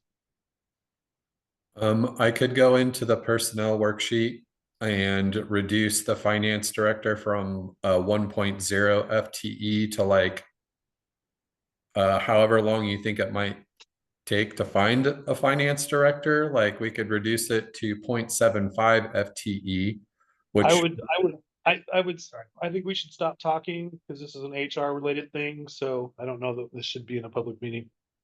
Because there currently is an HR person, I mean, a finance person, so Okay, Good so point. I don't think this. good I point, this- Kevin. thank you. All I'm saying is if we're gonna add to the expenses, we also need to reduce somewhere else. Our ending fund Or- balance will be a lot lower. What? Our ending fund balance will be lower. Keep going. And to note Or what they're getting paid as contract professionals now are in this budget. Not yet in the next budget, so it wouldn't be for the next budget unless it's a projection of how much they're gonna be used Oh, after the 1st of July. That's my thought. thank you. So that's probably a supplemental if it's over, well, it would have to be over a certain amount. Will not be 30,000. So. Well, actually, Dawn, the appropriations as they're set out is by the whole admin department. And because the wages, I don't know if the wages are being paid, but anyway, the whole admin department would need to go over budget before a supplemental would need to be done for FY 2024. Right. Right, that was, I think you might have missed. That dawned on me last second, and I said, so maybe we just need to scratch the last 10 minutes of conversation. Oh, okay. Because all of this is, we're talking about this year, not next year. Yep. Yeah, but I do foresee Yeah. some needs. Yeah, there will be need. Yes. For professional non-legal services in the next fiscal year, for sure. Because However, it just that, starts in July. however, that amount may be sufficient. Yeah, With the contingency, it should be. Why don't we just let James figure out what that number is and make it so. Yeah, for the next meeting. Just make a note and work on it for the next meeting.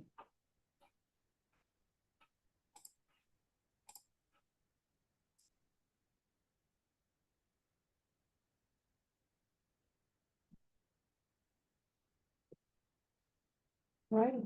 Any more questions for 7 and 8?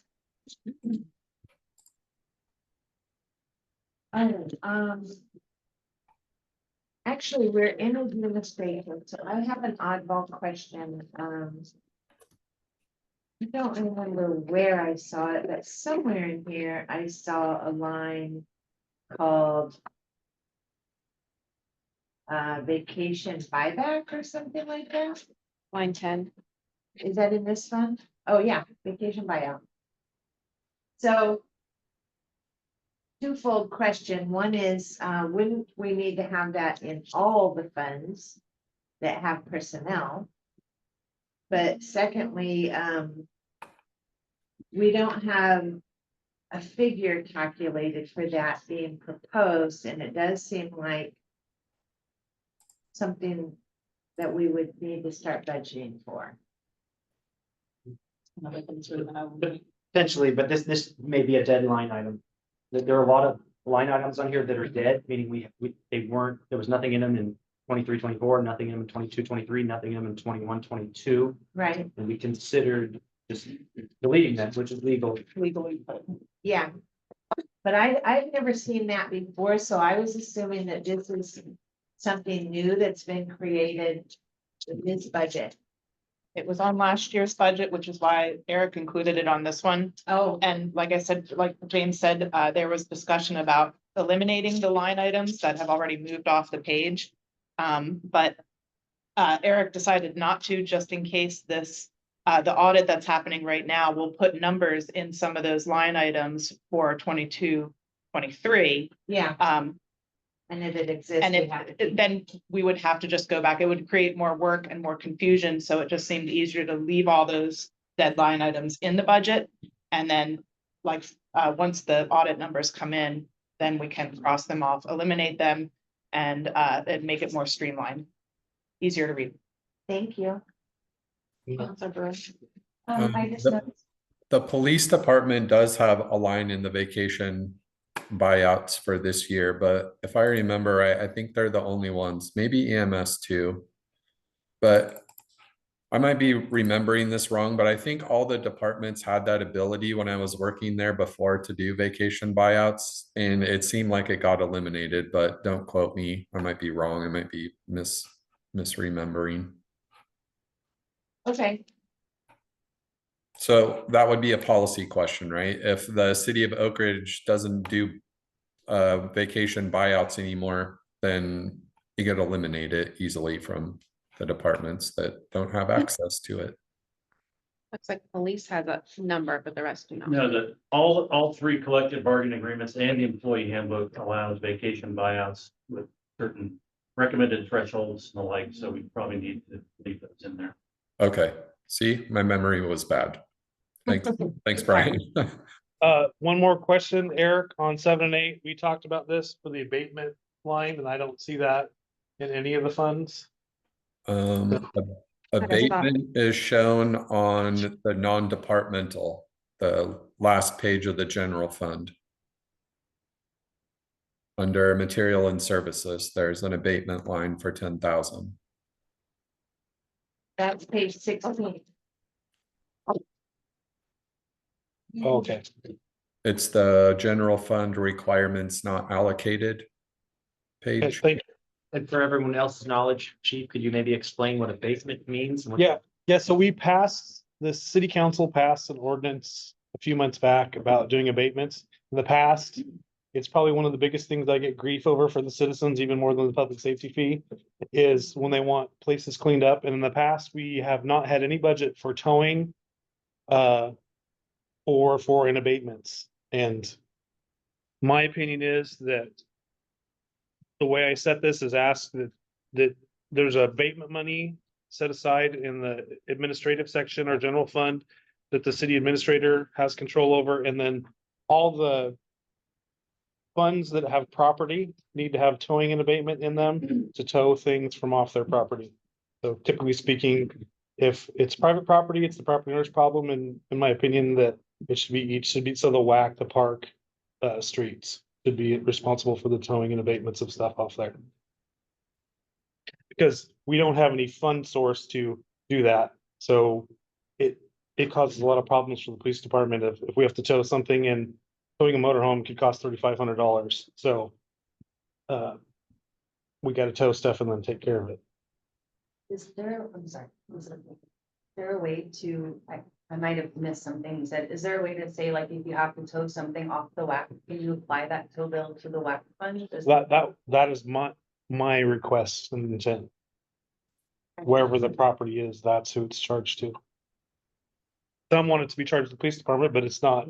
I mean, if I go to Ray's, it's not the police department that has to pay. It's either Ray's or the person that has the car. Counselor Kenyon? Well, as long as we're done talking about abatement, I wanted to go back to the vacation buyout part. I think that we need to be able to budget for it.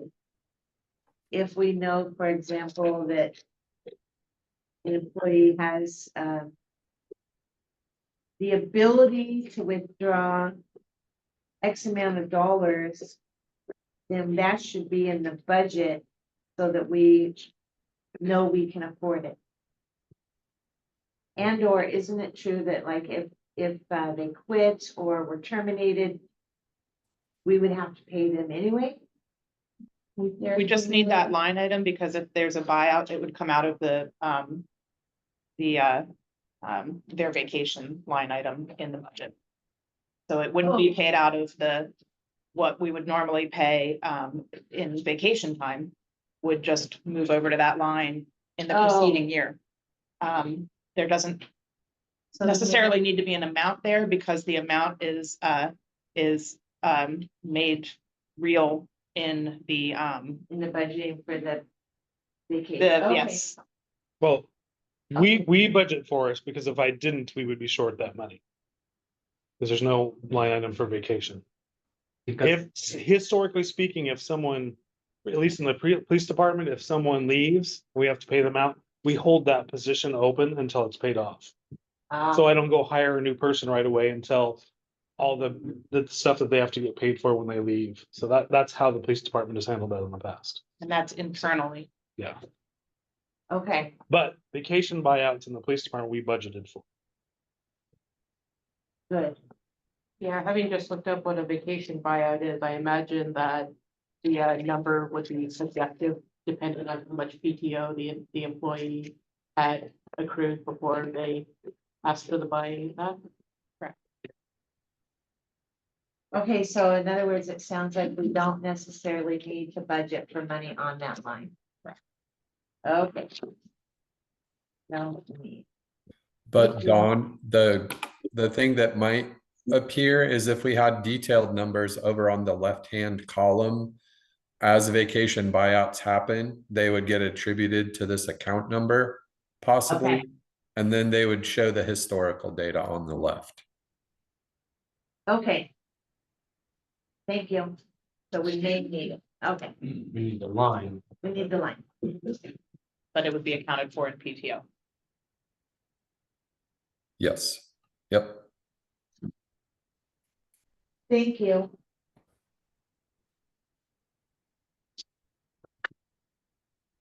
We're good to move on to general fund building and planning. Counselor? I'm really sorry, but I just remembered I had a question that I didn't address back on administration. And that was, our tax revenue is being estimated $42,000 less than we've been receiving in the last couple of years. And historically, it has always increased in an upward fashion. So, and I know you said like you did an average, but it doesn't make sense to me to be budgeting for less when historically we go up. What page in line? Oh, sorry, it'd be page 7. Where is it? You're on page 5, Dawn. Oh, I'm sorry, I'm on the wrong page. Page 511. Page 5, line 11. Oh, Yeah, property tax revenue. Okay, if you can look at the screen, we have this property tax worksheet. Can you guys see it? Yes. So this is provided by the state of Oregon, and they say fill this out using these tables and these lines, and you'll arrive at the number you should be putting in your budget. And I don't think that this worksheet was used last year because I just used the property tax worksheet provided by the state, followed the directions, and it came to 1,258,000, and that's what I put in the budget. So I don't know I don't know where the number from last year came from because I noticed the same thing. It seems overestimated. Okay, thank you. You're welcome.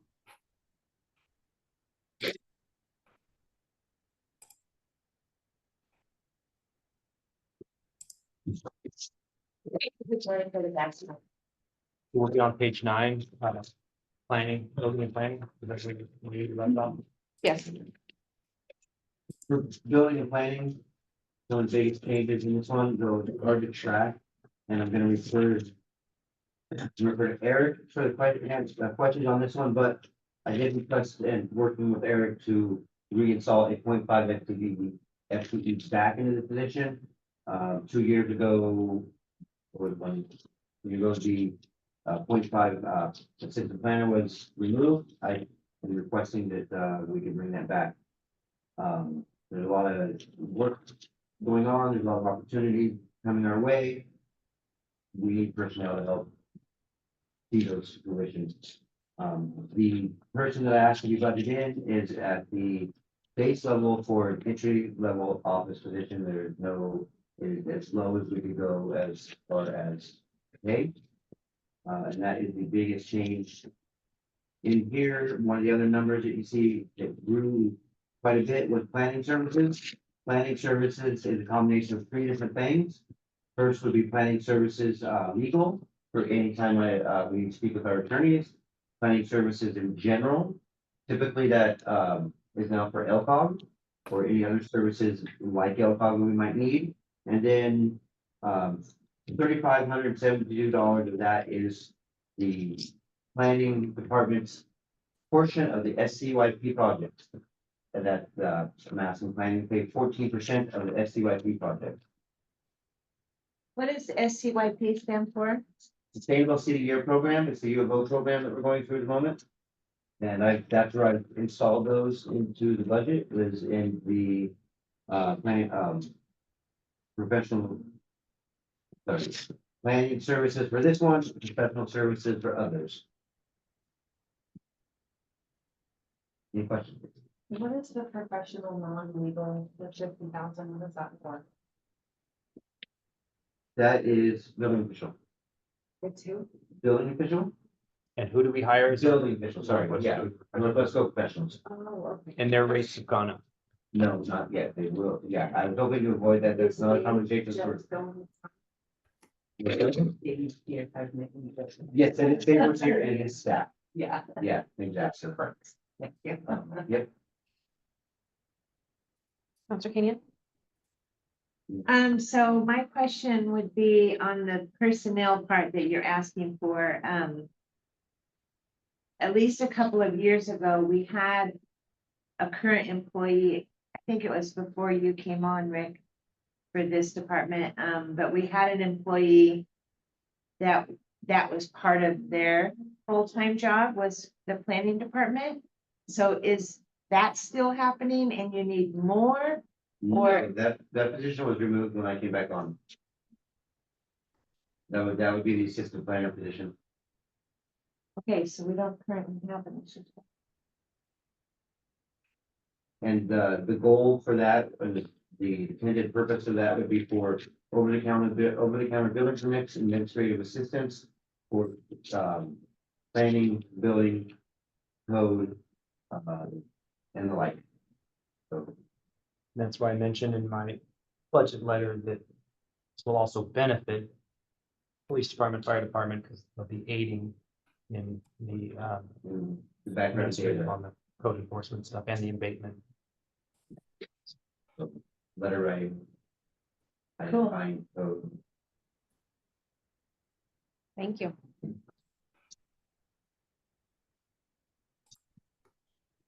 More questions for Rick?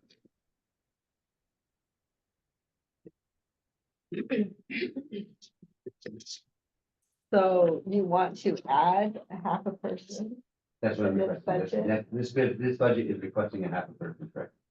on what it is right here, With that, the 8.0.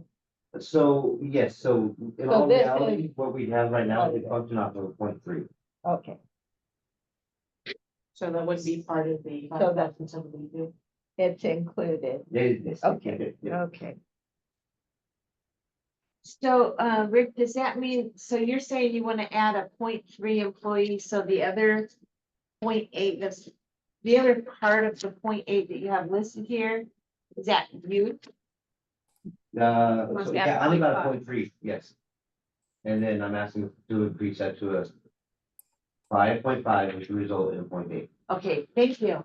Now it makes sense. Okay. 0.5. Rick's FTE is split amongst different funds. Right, So there should be a 0.3 there. okay, in the prior years, okay. Well, the prior year, the planning function was actually allocated through that admin overhead line. You're right, It's you're all right. lumped together. So it would be that. Thank you.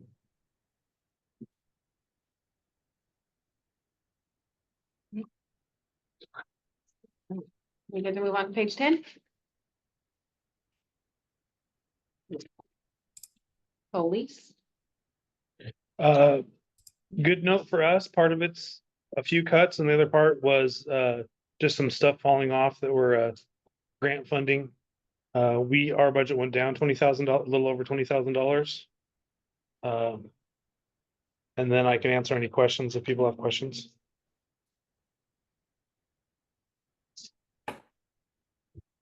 And this is to pay for all the policemen. Mhm. And how many are there right now?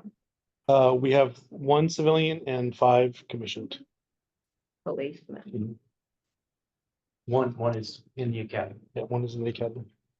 That's the civilian.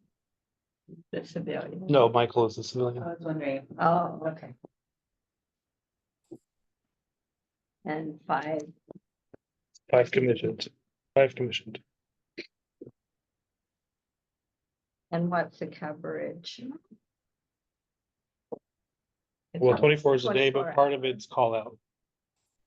Because we don't have enough staff to do 24-hour coverage working. And then are we still going through Lane? Or, That's a good question. So the way we allocated dispatch services, Junction, we're still intending to go to Junction City, but they're still having trouble hiring enough dispatchers. So we've estimated that half the year will, was it half the year or? We have an IGA with Lane County for 6 more months. And then we have Spate going to Junction City. Hopefully sooner, but So for 6 months, we're paying a lot, and for 6 months, we're paying less, so. and that's for,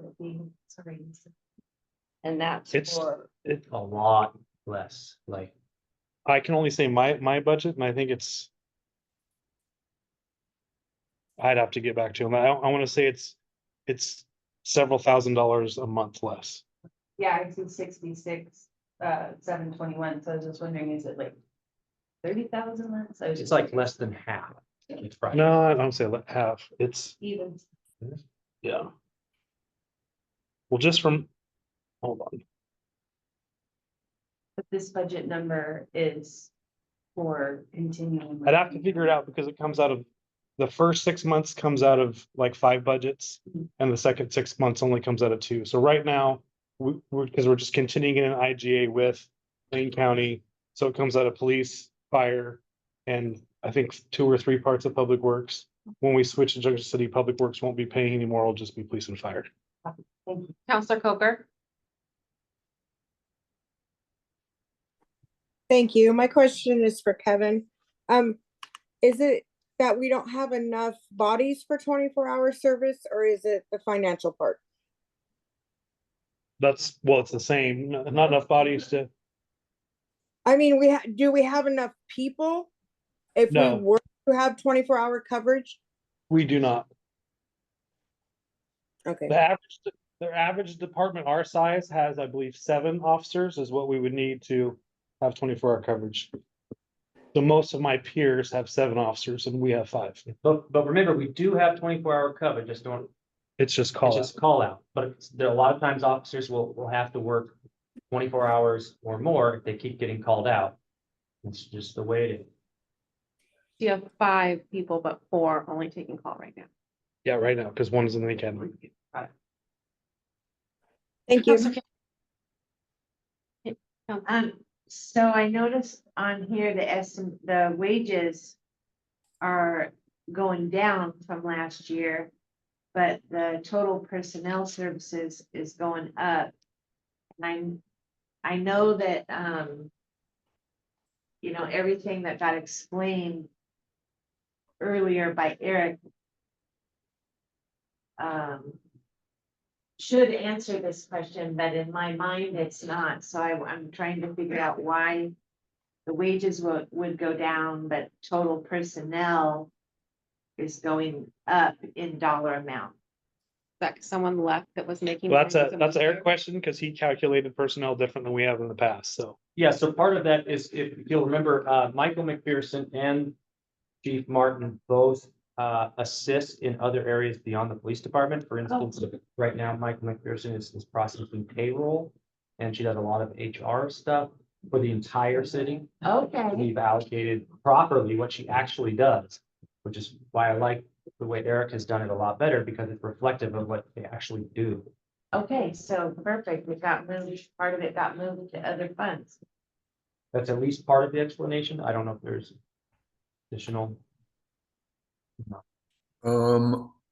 That's a I good, will say, it's a good question, Dawn. I don't have an answer immediately on, I need to review the personnel budget sheet and see if I can come up with a really clear answer for you, but I don't have one at this exact second. I think another part of that might be that officers who have retired cost, we paid them more. Yeah, like our officer in the academy right now, it's, starting level. Okay, versus- I didn't know we had someone retired this year. Well, I'm saying Or for previous years, like, Okay, And Eric did account for that in his spreadsheet, what step each officer was in or expected to be in the next fiscal year. And if I remember correctly, there was one new hire that weren't sure about what step they would be in, so took a middle ground. okay, that was the fire. Or was that with the fire? department. Okay, sorry. This one, the new officer, she's entry level. entry level. Brand new baby zero. Exactly. So who covers the coverage gap? Would that be the sheriff's department? or- No, we do, it's just someone's on call. Oh, okay. That's why I said sometimes officers will have to work for 24 hours because they have time off that they're supposed to be able to sleep. But if 911 calls come in, it wakes them up. And Got it. I had to work 48 hours a couple of times because back to back to back. you don't need to sleep, James. Separated anyway. Was there any other questions?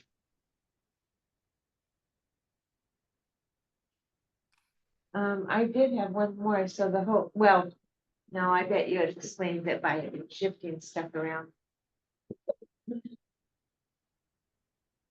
The grand total is down, the grand total for the whole department is down Yeah, we're done. 38,000.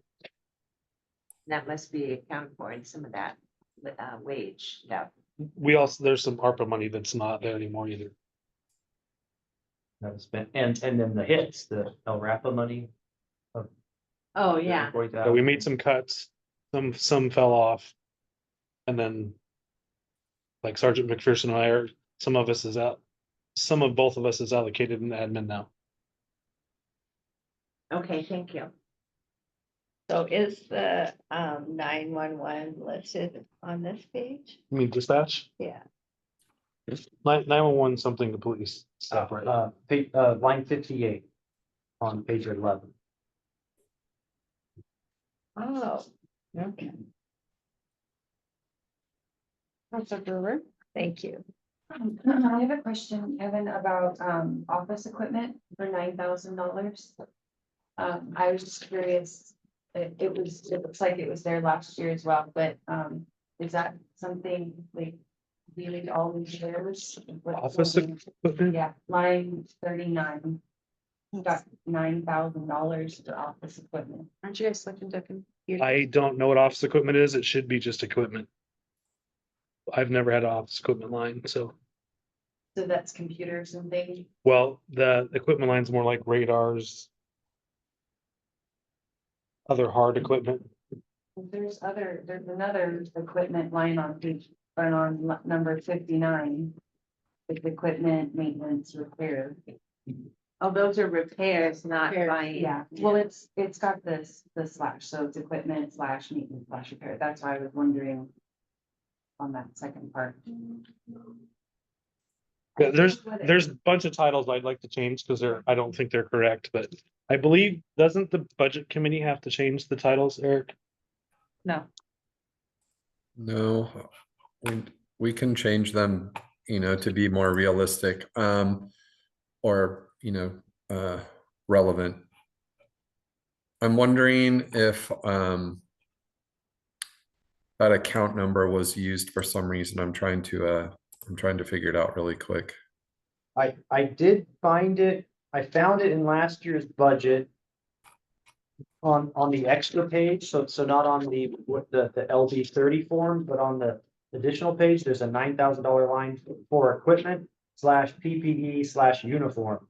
That's when she combined everything. Okay. That's the only thing that's $9,000.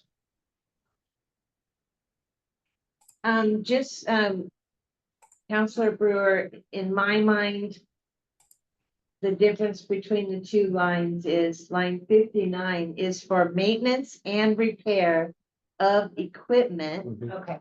versus maintenance and repair of vehicles, which is on line 65. And then the actual equipment line 39 is just the purchase of new equipment. And it sounds like the word office needs to go. And for instance, line 62 says public safety assessment. That has been there forever, but it is actually the money we get back from our fines. So it should be changed to like court assessment or something to that effect. What? Yeah, but it was public safety assessment before there was a public safety fee. We're supposed to get 10% minimum return on citations. oh, we, And Eric, historically, we haven't, because some years it's been $100,000 and we got 3, so. Eric can update the titles and then, when, Do I just know what titles I'd like changed? Yes, sir. Yeah. Because I asked for some of those to be changed last year and they didn't get changed. and then once the budget committee, approves it and it goes to council, then that new language is approved and it can't be changed until the following year. So we want to change line 39 to equipment instead of. I'll go through it and change because there's several. And then maybe it can be. Just so you know, I would create new account numbers and just use those and abandon the old ones.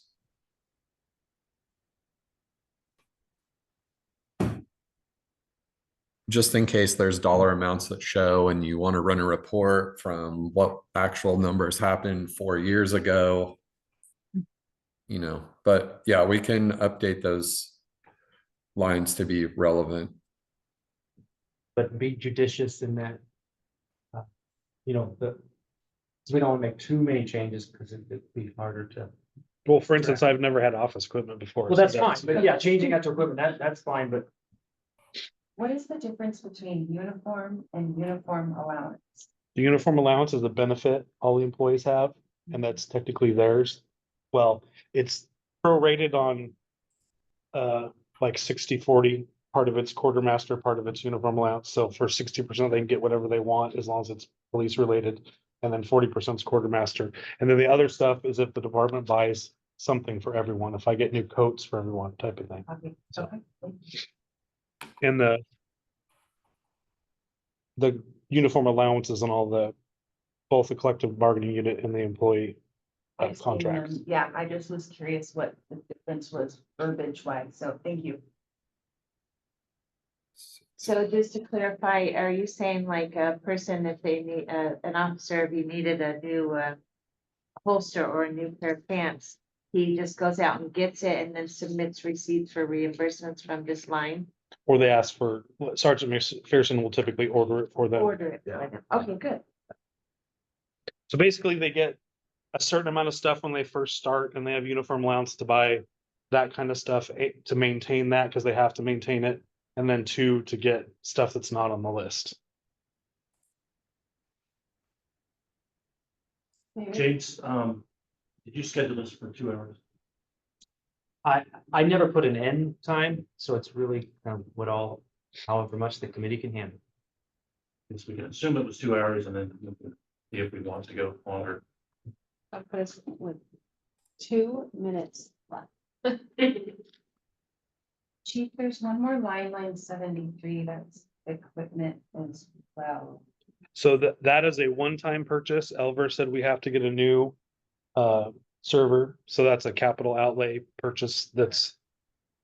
I shouldn't say one-time purpose. He said we probably should get a new one every 5 years, so. I didn't know what that meant, Yeah. the capital outlay, so thank you. Right, can we relabel that computer equipment, Or just server. computer server? Well, since it's already been purchased, probably not. No, it hasn't been, I don't think it's been purchased yet. Oh, it hasn't. Okay.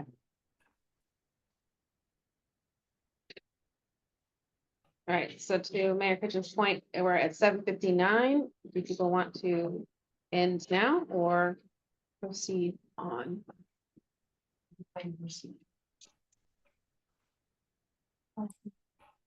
I'm fine continuing. I will point out that Seema had to leave, obviously, because of driving in the dark. But, I'm up for it. Got 30 more minutes. Perfect. On line 61, jail expense. Do we still maintain the jail? Well, we have by state statute, we're able to hold people for 4 hours. Okay. And if we arrest somebody on municipal court charges, we have to pay Springfield for male prisoners and we have to pay Lane County for female prisoners. From So- that Yes, from that. fund? Okay. That does not go very far. No. Historically, we don't have any actuals in these columns. We've got only budgeted numbers, but do you think that you actually use way more than that in a given year? Well, my opinion is if at some point in time, the municipal court judge sent somebody to something, we would have to come in for supplemental on that and ask the time, because it's typically speaking, we try to only do violations in municipal court. We can do misdemeanors, but we don't do it because of the expense of both defense attorneys and for potential time, because we would have to pay Springfield for males again and Lane County for females if somebody was sentenced in municipal court to a misdemeanor. Okay, so this line is only for people that are sentenced through municipal court? It's more to maintain and both that and to maintain our holding cells. And what if a person was arrested for a crime and you had to take them to jail? Do we pay for that? We don't if it's charged through circuit court. Okay. Good to know. How often does the court sit? What is it, twice a month, James? Yes. Twice a month.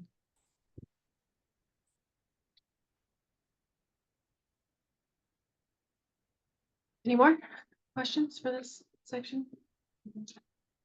Go on page 12, general fund library.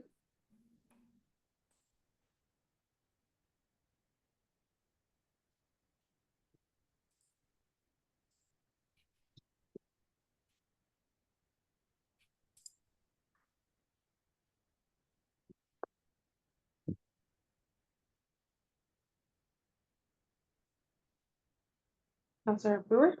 Well, right off the bat, I see the increase for wages. Obviously extending library hours, what with the increase in wages be? I don't know. It looks like It looks like 0.2 to 0.3, but previously no insurance unless you're in insurance. So you have to pay insurance on a 0.3. the personnel benefits total is different. I think it's part of Eric's new calculations. There's also a PERS number and there's also in our library, if not a PERS employee. She wasn't. It was the part timer. That's what I wondered. Is that part of your new structure, Eric, why some PERS costs ended up in the library? Yeah, I was just taking a look at that really quick. Is that for like maybe James administering? Yes, we have 5% for James in the library. 1% for the AP and city recorder, and 1% for AR doing work in the library. So I'm sure that's why there's PERS numbers, because the library coordinator themselves don't have a health insurance cost or PERS cost. So the health insurance and PERS costs are coming from city admin, the AP and AR people. Ah,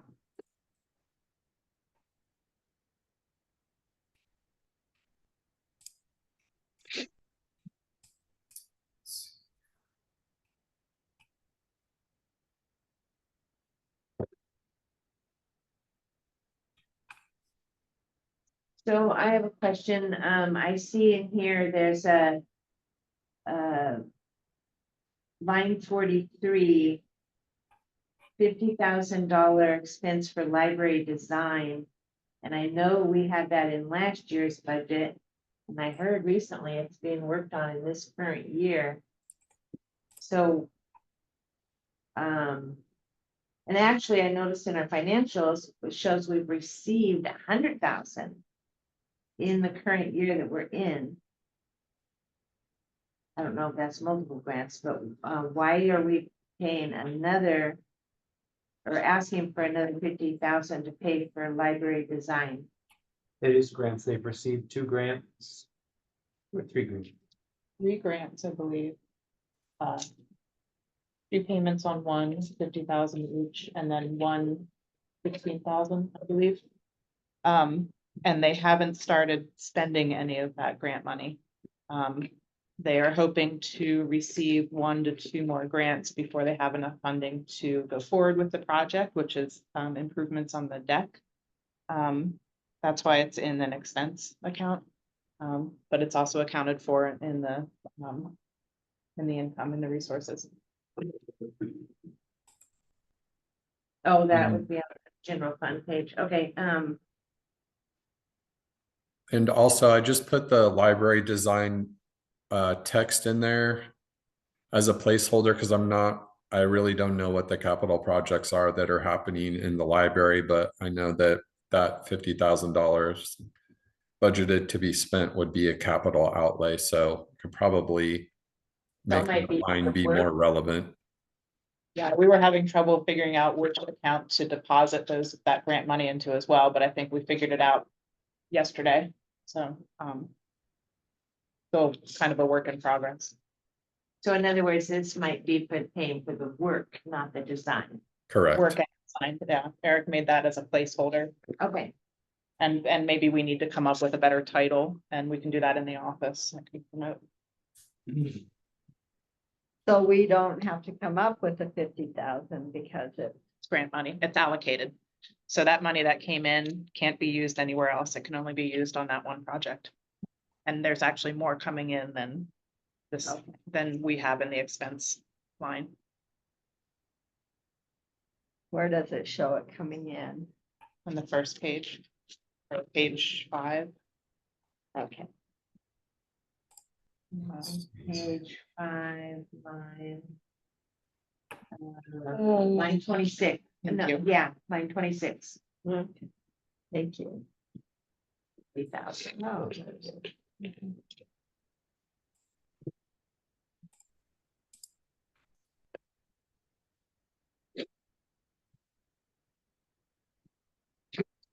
Any more questions on the library fund? Okay, moving on to page 13, general fund parks. So the biggest differences in parks, for this conversation, all things around personnel. I didn't catch that. All, the biggest changes in parks all centered around personnel. The $20,000, adding that back into the budget for seasonal workers. It had been in previous budgets, 22, 23, but was removed last year. Is that right? Counselor Brewer? Are you gonna have less seasonal workers now that I'm going off of your hiring and entry level public works, or is that? That'll be for water, That was- fire only. But that, is that a maintenance person or is that your in-office person? So I'm also requesting a 1 FTE out of being split between water and wastewater, not parks. So that new person would be water, wastewater only. Okay, but that, would that take time off the seasonal worker time? Or would we still need more seasonal? The seasonal workers for parks can be like weeding, lawn mowing, that sort of thing. Maintenance, yeah, it would just be, we would be able to be more productive in our water and wastewater departments. I was looking to make sure it's like hopefully bringing down the season, because I know we spend a lot of money on seasonal workers, which is understandable, but I was wondering if that would be what we would do with. The move I definitely would not want to make any promises. I would definitely go rather go to trade than they would just be watering with five people. So it's going from 0.2 to 0.61. And those calculations I referred to Eric on. Again, that goes to, part of my salary is paid for out of parks, Okay. 5% of whatever. From mine. Okay.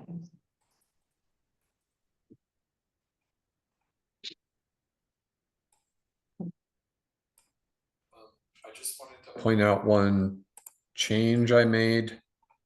Down in the capital outlay section, there was a reserve for future expenditure line here.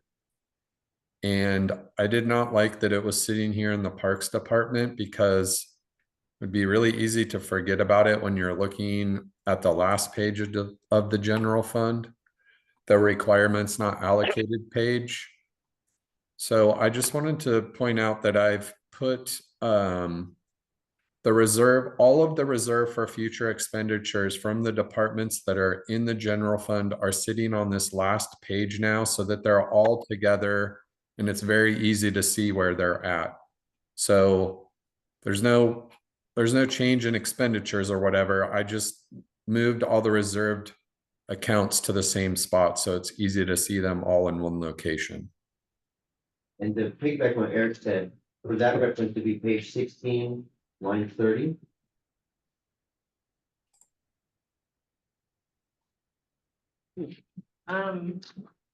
So I don't actually see any number in, line 30. No. Reserve for future expenditures is line 39. So my apologies. That was where I had put that money the first time. So Eric, I don't see any number on line 39 on the non-allocated page. That's correct. There are no reserved dollars in here for anything, but I thought you just said that you moved them from all the other funds into. Only the line description so that it was easier to read at the end rather than buried within the budget. So there Oh. wasn't actually any money allocated, but all of those reserves are now in one section, so it's easier to reference them. And for the functional move that Eric moved was where I mistaken was at 30. That is definitely something we can discuss either now or when we get to this page.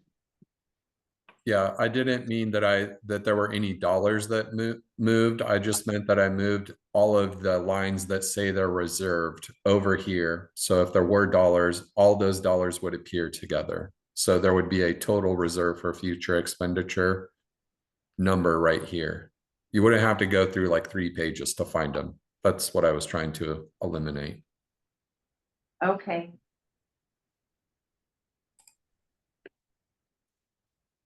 So just like Rick mentioned, kind of he's got some other stuff going on in the capital outlay.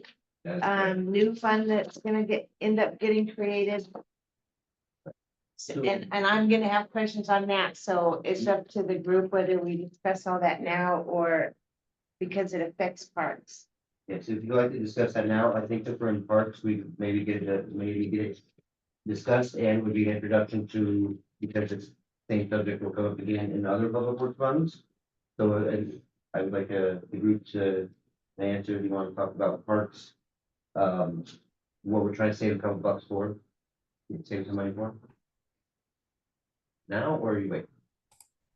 How many things are included in that?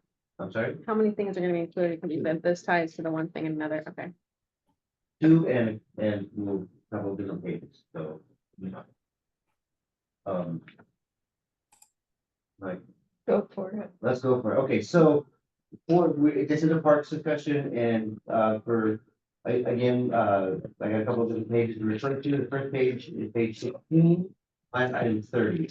I'm asking for $20,000. That now to see where that $20,000 is going, unfortunately, we need to turn to page 30. And that would be the new form, which is the LB 11.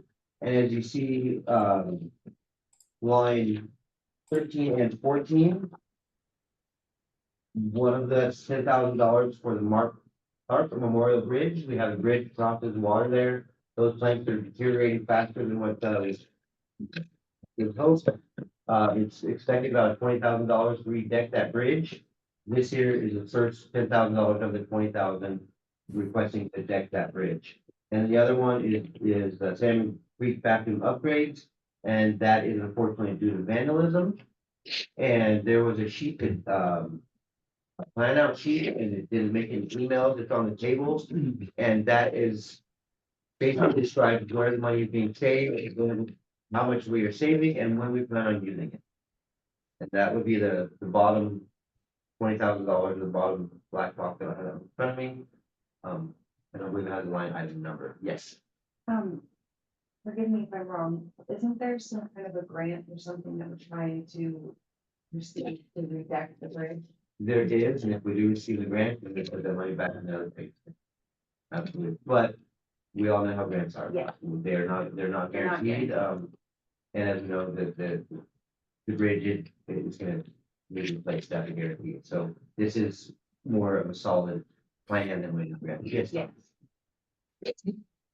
So, if you move the money there and like she said, the grant comes in and covers the project, that money will go back to the Parks Fund? That money will Or be will- discussed, once a budget meeting. It does not automatically go back to the Parks Fund unless you want to write the ordinance in that manner. But for the LD 11, we have to write, it's gonna be an ordinance, if approved, the ordinance to go to council to save the money and when to spend the money. And I'm assuming that it could be written that upon receiving of can go back to the Parks Fund. So why wouldn't we just, and I appreciate the thought of creating a reserve fund. I know what it was originally intended for, but for this small of a project, why wouldn't we leave it just in the Parks Fund on, reserve for future expenditures? Because Take it I out. feel the LD 11 is a safer place to put it. Instead of just reserve future expenditures, we have to identify what we're reserving that money for. Well, And it's that's the safer, process. but then we could lose it. What's that? But then we, in other words, we're taking money out of parks. That if the grant came in, we wouldn't get that money back into parks, so we've lost money in parks, We just- even though. We'd probably do a supplemental,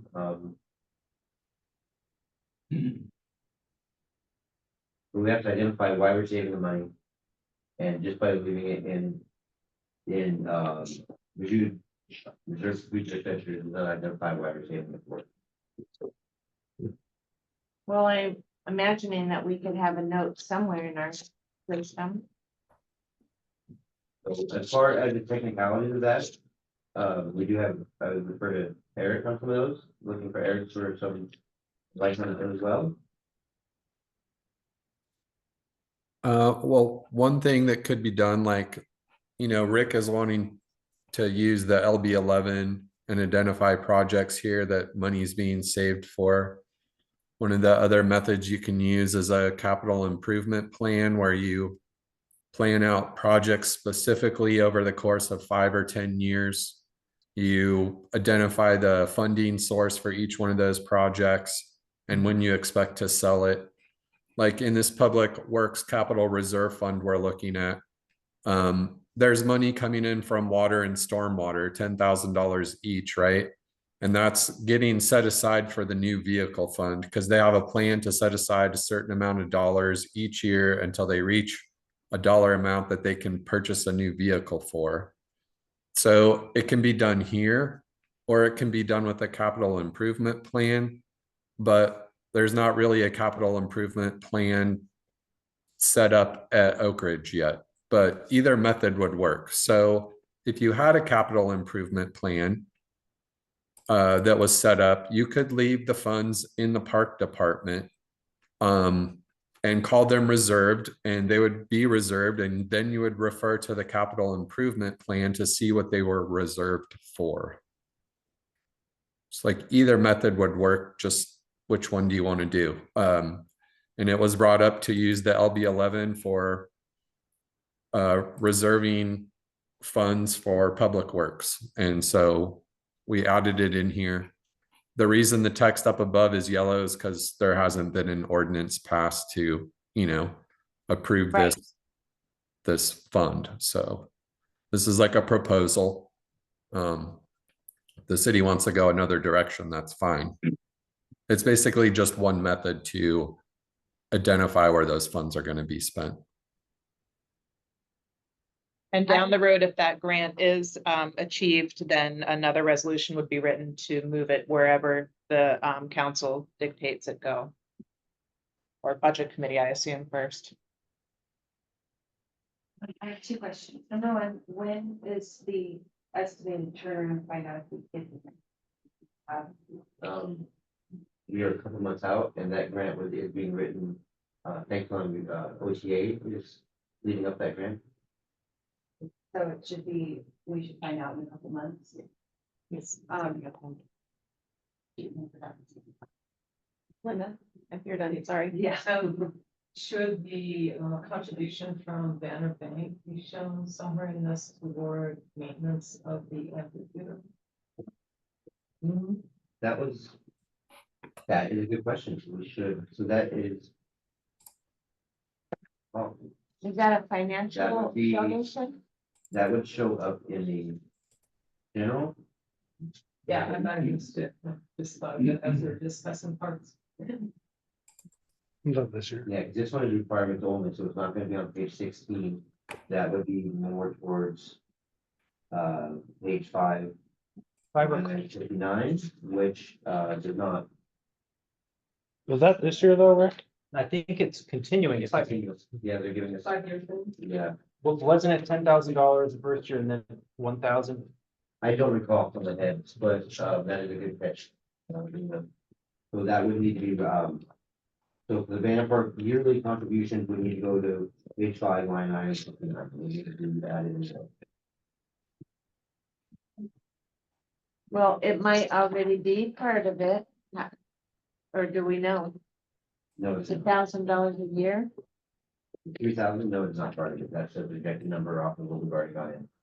For some reason, I think it was like 1,000 a year, but we'll have to. So this line might need to go up to 4,000? Correct. And then I can definitely get back to you on that one. Do we have insurance to help pay for vandalism in the bathroom? We do, but the deductibles usually amount. higher than. It happens all the time, right? Like it's Yeah. continuous, yeah. So we don't use it. We have used it when it's severe, but usually it's. It's better to just fix it. Or vandalism this time is pretty severe. If you're referring to the bathroom, yeah, that was severe. Sad. So, really quick, Don, I'm sorry. In order about the process, so we were talking about if we get the grant, we can do a resolution to put the money back. But from what I was listening to, are we, even though it comes from the park fund, does it have to go back in the park fund once it's in the LB11, or can it just go back in the general for pizza parties? I'm just curious. No, I'm not sure, is parks allocated? Parks is part of the Is- general fund. then it could probably go somewhere else in the general fund, I'd imagine. I'm just curious if it had to go back into the parks fund, for instance, if we end up getting the grant. That I don't know. Well, I would assume that it would not. The ask is from the general. Yeah. Then if we get the grant, the ask wouldn't be there, right? So that offset would be somewhere. in there. My actual preference would be to do the second option that Eric mentioned, which is a capital outlay sheet and use the reserve for future expenditures lines in parks. That was a capital improvement plan. Yeah, It's- capital improvement plan. Yeah. It's a lot more. That's a lot of papers. work that we It's a lot of work. Time to do before. This is an easy one page. Yeah, I would say that, I resolution. say that should be a future budget thing, because it could go through all the departments and. So put in And perspective if- that. for a small project like this is ideal.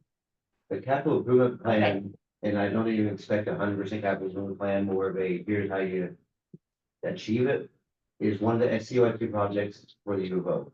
It is a capital improvement plan. Just to put that in perspective of the work it takes to get one done, and even that's gonna be a stretch, so. And for really large projects that are like a number of years. And Something like this is perfect. For budget purposes. Okay, got about 5 minutes left. any other questions on how the parks evolved into, and how it affects the LE 11 and the non. Blanking on the grade, I'm sorry, the non-allocated funding page. So those all three kind of tie together. It's pretty straightforward.